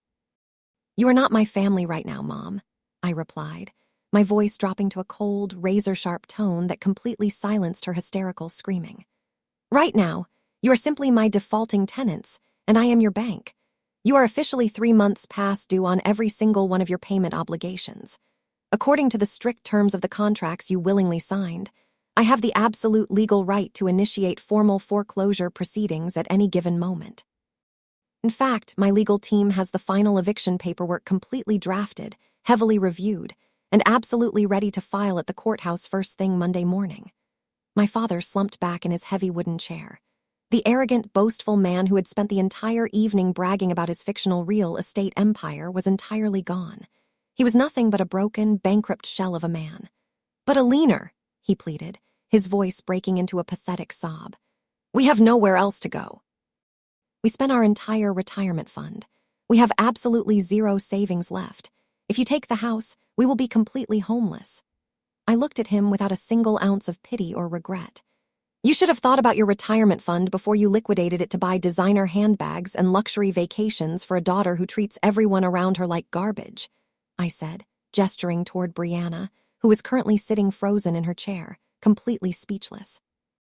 "You should have thought about your financial security before you handed hundreds of thousands of dollars to a son who refuses to get a real job. You made your terrible choices, Robert. You invested your entire future into the 2 children you deemed worthy, and you actively threw me away because I did not fit your perfect, wealthy aesthetic." Julian looked down at the floor, his face burning with intense shame. He could not even make eye contact with Nora, who was watching him with absolute disgust. "You are an absolute monster," Brianna finally whispered, her voice shaking with residual anger and rising terror. "No, Brianna," I corrected her softly, offering a cold, victorious smile. "I am just an incredibly successful businesswoman handling a very bad investment. You wanted to play rich all night. Now it is time to pay the bill." Hamilton stood silently near the broken glass, watching the sheer brilliance of the trap I had sprung. He witnessed a masterclass in corporate execution applied directly to toxic family dynamics. He knew without a shadow of a doubt exactly why I was the CEO of Zenith Enterprises. Every single person in this room was finally learning a very painful lesson. You cannot constantly disrespect the person who secretly holds the keys to your entire existence. My parents had foolishly gambled their entire livelihood on keeping up appearances, but they forgot one crucial rule. The house always wins, and I am the house. The silence was finally broken by the one person who had spent his entire life hiding safely behind my parents. Julian suddenly pushed his heavy wooden chair back and stood up. His face was flushed with a pathetic mixture of deep embarrassment and wildly misplaced rage. He looked down at my parents, who were still staring blankly at their devastating foreclosure documents. And then he pointed an aggressively shaking finger directly at me. "You are completely out of line, Eleanor," Julian yelled, his voice cracking slightly as he tried desperately to sound intimidating. You think just because you have a lot of money now, you can treat your own flesh and blood like absolute garbage. You are actually sitting there enjoying this. You are acting like some ruthless corporate dictator, but you are just being incredibly cruel and vindictive. These are our parents. They made some unfortunate financial mistakes, but they absolutely do not deserve to be humiliated and thrown out onto the freezing street by their own daughter. You need to call off your lawyers right now and fix this massive mess before you destroy this family forever. Julian puffed out his chest and quickly glanced sideways at Nora, clearly expecting her to look impressed by his sudden, aggressive display of dominance. He genuinely believed that standing up to me would somehow miraculously salvage his entirely shattered masculine ego. He truly thought he could successfully twist the narrative and make me the ultimate villain, proving to his brilliant, high-powered lawyer girlfriend that he was a man of fierce loyalty and solid moral high ground. But Nora did not look impressed. She looked at him with the cold, analytical detachment of a scientist observing a highly disappointing and defective specimen under a microscope. Nora slowly pushed her own chair back and stood up. She did not raise her voice. She did not yell or scream like Brianna had done. She did not need to. Her absolute, terrifying composure was far more destructive than any loud tantrum could ever be. "Sit down, Julian," Nora commanded, her voice slicing cleanly through the heavy dining room air with chilling legal precision. "Do not embarrass yourself any further tonight. You are not bravely defending your family. You are simply panicking because your personal automatic teller machine has finally been shut down permanently." Julian froze in place, his false bravado instantly evaporating into thin air. "Nora, baby, please just listen to me for a second," he pleaded desperately, reaching out across the table to touch her arm. "I can explain all of the financial stuff. It is just a temporary cash flow problem. We can easily get past this together." Nora pulled her arm back immediately as if he were carrying a highly contagious and deadly disease. "There is absolutely nothing left to explain," she replied smoothly, keeping her posture perfectly rigid. "I have spent the last 6 months of my life listening to you arrogantly brag about your massive investment portfolios and your exclusive trust fund. I sat there and watched you talk down to waitstaff and valets because you loudly claimed you were part of the elite upper class. But you are nothing but a lazy parasite. You selfishly drained your aging parents' retirement accounts to lease luxury cars you could never actually afford. And when they finally ran out of cash, you happily watched them steal from your own sister just to keep your pathetic, hollow charade going." Nora reached down to her left hand. She grasped the expensive diamond promise ring Julian had proudly given her just 2 months ago. He had sworn to her that he paid for the jewelry with his latest massive startup dividend check. Now she knew with absolute certainty that it was likely paid for by a desperate third mortgage on a house that was currently being foreclosed on by the woman sitting across the table. She slid the sparkling ring off her finger in one swift, fluid motion. She stepped closer to Julian, holding the diamond directly over his crystal wine glass. She opened her fingers and let it fall. The heavy ring dropped into the dark red vintage wine with a sharp, incredibly final asterisk clink asterisk. "You are a 33-year-old man who lets his parents steal from his sister," Nora stated coldly, delivering the ultimate killing blow while maintaining absolute, unwavering eye contact. "I do not date spineless frauds." Nora turned away from him without waiting for any kind of pathetic response. She looked directly over at me and offered a brief, highly respectful nod of silent solidarity. Then, she gracefully picked up her expensive designer briefcase from the polished mahogany table, turned sharply on her high heel, and walked out of the dining room without ever looking back even once. The heavy oak doors clicked shut behind Nora, sealing the ruin of my family. Why inside the dining room? Julian stood paralyzed next to his chair, staring blankly down into his wine, where the diamond ring rested at the bottom of the crystal glass. He had just lost the only genuinely successful and intelligent person who had ever loved him, entirely because of his own pathetic greed. He sank back into his seat, burying his face in his hands, completely broken. Brianna remained frozen on the other side of the table. The violent tantrum had drained out of her, leaving an empty, terrified shell. She was staring at the empty space where Hamilton had been standing just moments before. The wealthy executive she had planned to marry was gone forever. Her fake influencer career was exposed as a complete sham. She had no safety net, no rich husband to bail her out, and no parents to drain dry. The extravagant life she believed she was entitled to had evaporated into thin air. My father looked like he had aged 20 years. He sat slumped in his heavy mahogany chair, his eyes still locked on the thick manila folder containing his imminent foreclosure documents. The arrogant patriarch who loved to lecture everyone about his brilliant business acumen was now just a terrified old man facing total bankruptcy and homelessness. And then there was my mother.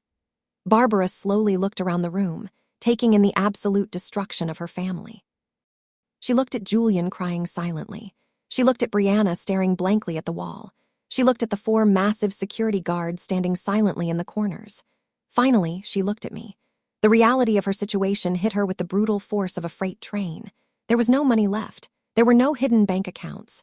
There was no luxury cabin in the woods. They had absolutely nothing. Barbara slid off her chair. Her knees hit the polished marble floor with a heavy thud. She did not care about her expensive designer dress or her carefully styled hair. For the very first time in my 34 years of life, my mother was crying genuine, desperate tears. They were not tears of manipulation or theatrical performance. They were tears of absolute, profound terror. "Eleanor, please," Barbara sobbed loudly, crawling forward slightly on the cold stone floor. Her hands shook violently as she looked up at me. "I am so incredibly sorry. I was so wrong about everything. I treated you terribly. I was just so stressed about maintaining our lifestyle that I completely lost my mind. Please, you have to forgive me. I'm your mother. I am begging you." I looked down at her, feeling absolutely nothing. No pity, no sadness, just a profound sense of closure. When her apologies failed to elicit any emotional response from me, Barbara desperately reached for her final trump card. She tried to play the role of the loving grandmother. "Please let me see Liam and Maya," Barbara begged, her voice cracking as the tears streamed down her face. "I just want to see my grandchildren on Christmas. I bought them presents before our credit cards stopped working. I want to hold them. I want to apologize to them, too. You cannot keep a grandmother away from her grandchildren on a holiday. Please, Eleanor, just let me see the kids. It will make everything better. We can be a real family again." I stood up slowly from my chair, towering over her kneeling form. The air in the room felt incredibly thin. I looked down at the woman who had happily discarded my children just a few days ago because they did not fit her wealthy aesthetic. "No," I replied, my voice completely devoid of warmth. "You are not going to see my children. Not tonight, not tomorrow, and not ever again." "But they are my grandchildren," Barbara wailed, pressing her hands against the floor. "You told me on the phone that my kids were messy," I reminded her, keeping my tone perfectly even and sharp. "You explicitly said that my single mom aesthetic and my chaotic toddlers would completely ruin the perfect image you needed to project for Hamilton. You said they were a liability to your flawless family facade." I swallowed the slight lump in my throat, ensuring my final words were delivered with absolute, lethal precision. I looked down at her tear-stained face, feeling completely detached from the woman who gave birth to me. "I am simply protecting the aesthetic, Mom," I said. "My children will never be exposed to the toxic, bankrupt reality of this family. I am giving you exactly what you asked for. Now get up off of my floor and get out of my house." I turned my back on my kneeling mother and nodded to the lead security guard. The order was given silently, but the execution was immediate and absolute. The 4 massive men in black suits stepped forward simultaneously, their movements entirely synchronized and highly professional. They did not shout or make any threatening gestures. They simply grabbed my father by his arms, hauling him up from his heavy mahogany chair with effortless strength. Another guard reached down and pulled my mother off the polished marble floor. "Get your hands off of me," Barbara shrieked, kicking her expensive heels wildly in the air as the guard lifted her like a child. "We have nowhere to go. You cannot do this. We will freeze to death." The lead guard did not even blink. He escorted them toward the grand foyer, their protests echoing loudly against the vaulted ceilings. Julian did not put up a fight. He simply stood up from the table, his shoulders slumped in absolute defeat, and walked out of the dining room on his own accord. He looked completely shattered, a hollow man who had just lost everything he mistakenly thought he owned. Brianna, however, was not going down without a final hysterical performance. When the last guard reached for her arm, she lashed out violently, attempting to slap his face. "Do not touch me, you giant ape," she screamed. Her face flushed a dark, furious red. "Do you know who I am? I am an influencer. I will ruin this entire security company." The guard easily dodged her flailing hand, grasped her firmly by both shoulders, and physically marched her out of the room. Her shrill voice faded down the long hallway, overlapping with my mother's desperate sobs and my father's pathetic pleas. A few moments later, the heavy sound of the massive front doors opening and slamming shut resonated through the estate. The cold winter wind had officially swallowed them whole. My private security team had successfully evicted my toxic family out into the freezing Aspen night. I stood completely still, letting the sudden, profound silence wash over me. The heavy, suffocating tension that had plagued my life for 34 years was finally gone. It was just me, the shattered crystal on the floor, and Hamilton Sterling. Hamilton had pressed himself flat against the far wall of the dining room, desperately trying to stay completely out of the way of the massive security detail. Now that the room was clear, he slowly peeled himself away from the wall. He looked absolutely terrified. The confident senior director who had walked into my home just a few hours ago was completely gone, replaced by an employee who was absolutely certain he was about to be fired. "Madam CEO," Hamilton stammered, taking a slow, incredibly cautious step toward me. "I cannot even begin to express how deeply sorry I am for this entire horrific ordeal. I swear on my entire career I had absolutely no idea who she really was or what her family was capable of. I was completely manipulated. I would never intentionally disrespect you or bring chaos into your private sanctuary. Please believe me." He stopped a few feet away, his head bowed in complete submission. He was literally shaking. I looked at the man who had inadvertently handed me the ultimate stage to exact my revenge. In a strange way, I owed him a minor debt of gratitude. He was the catalyst that finally brought their massive house of cards crashing down. "I am well aware that you were manipulated, Hamilton," I replied, my voice calm but laced with absolute authority. "You are an intelligent corporate director, but you clearly suffer from a severe lapse in personal judgment when it comes to the women you choose to date. You let a shiny facade blind you to the toxic reality underneath. That is a dangerous flaw for someone handling millions of dollars of client investments." Hamilton swallowed hard, nodding rapidly. "You are entirely correct, ma'am. It was a massive oversight on my part. I will be far more rigorous in my personal life moving forward. I just pray this horrific mistake does not permanently end my tenure at Pinnacle Capital." I looked down at the dark red wine stain on my cashmere sweater, then back at him. "Let us make one thing absolutely clear, Hamilton. Your personal life is your own business, but the moment it spills over into my private estate, it becomes my business." I paused, letting the weight of my words settle heavily onto his shoulders. "We will discuss your severe lapse in judgment and your future at the firm on Monday morning in my office. Have your performance metrics ready. Now get out of my house." "Yes, ma'am," Hamilton said quickly. "Thank you, ma'am. Merry Christmas." He practically sprinted out of the dining room, desperate to escape the estate before I changed my mind and fired him on the spot. The front doors clicked shut one final time. I was finally completely alone. I stood in the center of the dining room, listening to the absolute silence that followed the heavy click of the front doors. For the first time in 34 years, my chest felt completely light. The suffocating weight of my family's constant judgment, their endless demands, and their toxic manipulation had completely vanished. It was as if a massive dark cloud had finally been lifted from my shoulders, leaving behind nothing but pure, unadulterated peace. I looked down at the shattered crystal and the dark red wine staining the polished marble floor. It was a messy reminder of the chaos they had brought into my home, but it was also a beautiful symbol of their permanent departure. I would have my cleaning staff take care of the mess in the morning. Tonight, I just wanted to breathe in the total freedom I had finally secured. I turned away from the ruined mahogany table and walked slowly out of the dining room. As I stepped into the grand foyer, I noticed a warm glow coming from the formal parlor. I walked toward the open archway and stopped in surprise. Nora had not left the estate. She was sitting comfortably in one of the plush velvet armchairs by the massive Riverstone fireplace. Her designer winter coat was draped casually over the back of the chair, and she was holding a fresh cup of hot tea. She looked up as I entered the room, her expression completely calm and relaxed. "I thought you called for a private car to take you to the airport," I said, walking over and taking a comfortable seat on the leather sofa opposite her. Nora took a slow sip of her tea and offered a genuine, warm smile. "I did consider it," she replied, setting the delicate cup down on the wooden coffee table. "But then I realized that all the commercial and private flights out of Aspen are completely grounded until tomorrow morning due to the severe blizzard outside. Besides, sitting in a freezing airport terminal on Christmas Eve sounded incredibly depressing.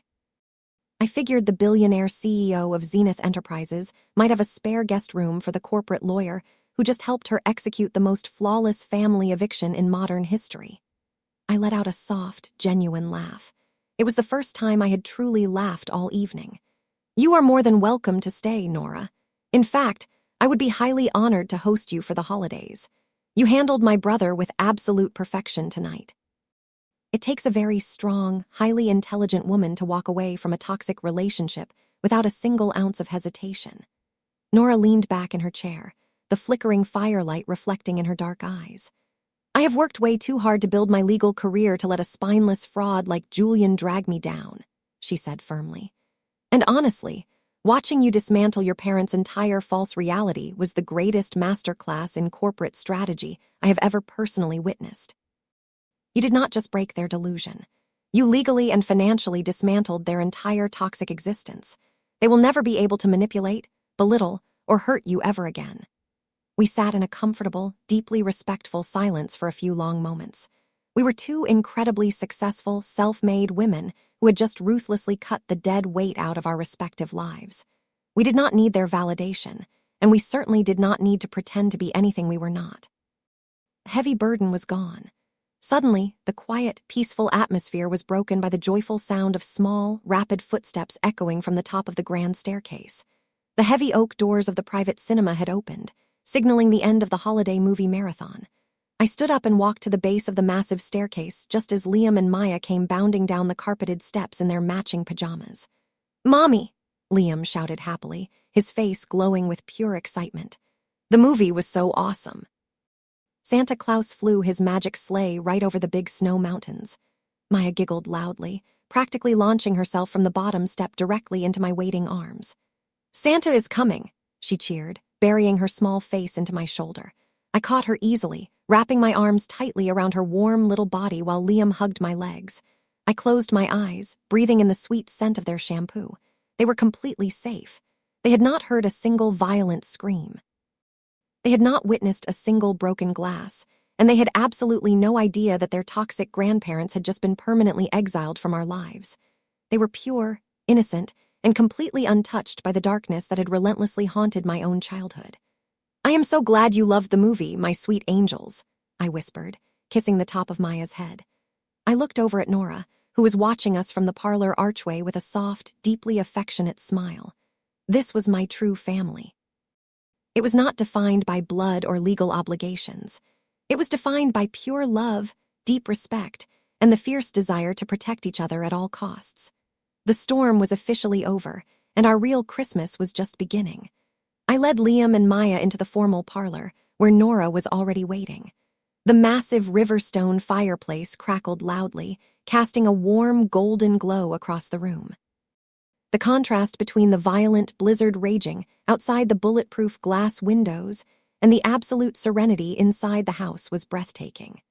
I had my staff bring in fresh mugs of steaming hot cocoa piled high with fluffy marshmallows, and we all settled onto the thick rugs right in front of the roaring fire. Nora seamlessly joined in, laughing genuinely as Maya tried to balance a marshmallow on the end of her nose.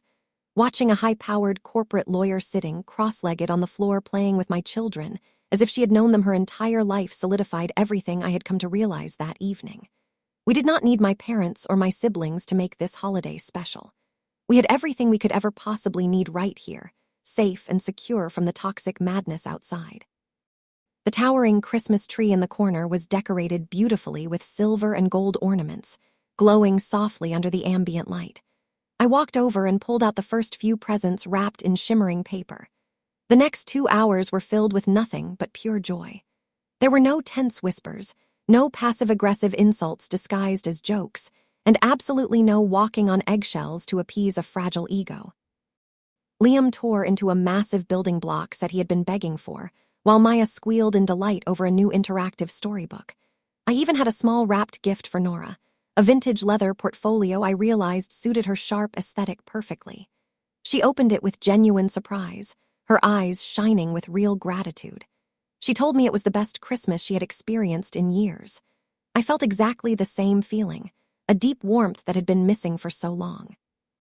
As I sat back on the plush rug, watching my children laugh and play in the safety of the fortress I had built for them, I allowed myself to fully process the massive shift that had just occurred. For 34 years, I had allowed society and biology to dictate my worth. I had believed the lie that because we shared the same blood, I owed them my unconditional loyalty, even when they treated me with absolute cruelty. But looking at the empty space in my life where they used to be, I did not feel a single ounce of grief. I only felt a profound sense of liberation. Family is not determined by an accident of genetics. Blood simply makes you related, but consistent respect, mutual support, and unconditional love are what truly make you a family. I had lost a highly toxic, draining group of people who only saw me as a scapegoat or a financial lifeline. But in the process of walking away from their crushing expectations, I had built a massive corporate empire, and more importantly, a real home filled with genuine peace. My children would never have to experience the heavy, suffocating pressure of being the golden child or the agonizing pain of being the discarded one. They would grow up knowing that their worth is absolute and completely independent of anyone else's approval. I had broken the generational curse of conditional love with a single snap of my fingers, and I was never going to look back. The empire I built was impressive and incredibly lucrative, but the absolute peace of mind I secured tonight was easily my absolute greatest achievement. If you are watching this and you are trapped in a dynamic where you are constantly made to feel less than you are, listen to me carefully, because this truth is vital. You do not owe your peace of mind to anyone just because you share a last name. You do not have to shrink yourself to make other people comfortable. Setting firm boundaries is not an act of cruelty. It is an act of necessary self-preservation. Never let anyone make you feel small at your own table. You have the power to walk away, to build your own safe haven, and to surround yourself with people who actually celebrate your presence. Thank you so much for listening to my story. If you have ever had to make the difficult decision to cut ties with toxic family members to protect your peace, please share your experience in the comments below. We gain strength when we realize we are not alone. Do not forget to hit the like button and subscribe to this channel for more stories of reclaiming your power. Remember that you are the author of your life, and you hold the pen. Stay strong and always know your true worth. The story we just experienced highlights a profound and difficult truth about human relationships and the true definition of family. Often, society conditions us to believe that we must endure toxic behavior simply because the people hurting us share our DNA. We are constantly told that family is everything, even when that exact family relentlessly undermines our self-worth and drains our spirit. Alina's journey completely shatters that dangerous myth. For decades, her parents and sister treated her as a convenient scapegoat, dismissing her inherent value and demanding her absolute submission just to uphold their own selfish illusions of grandeur. But Alina realized a vital lesson that we all need to deeply understand. Enduring abuse and disrespect is never a requirement of love. By walking away from her family's constant belittlement, she was able to build an incredible empire, and more importantly, a peaceful sanctuary for her own children. Her story powerfully teaches us that true family is built on a solid foundation of mutual respect, unconditional support, and genuine care. Blood simply makes you related, but consistent respect is what actually makes you family. If a relationship requires you to shrink yourself, hide your success, or sacrifice your dignity just to keep the peace, it is absolutely not a relationship worth keeping. Letting go of toxic people, even the very parents who raised you, is never an act of cruelty or selfishness. It is a deeply necessary act of self-preservation and profound self-love. We are the ultimate authors of our own lives, and we hold the absolute right to decide who gets a seat at our table. Please share this video with someone who might need the courage to set their own healthy boundaries and reclaim their peace today.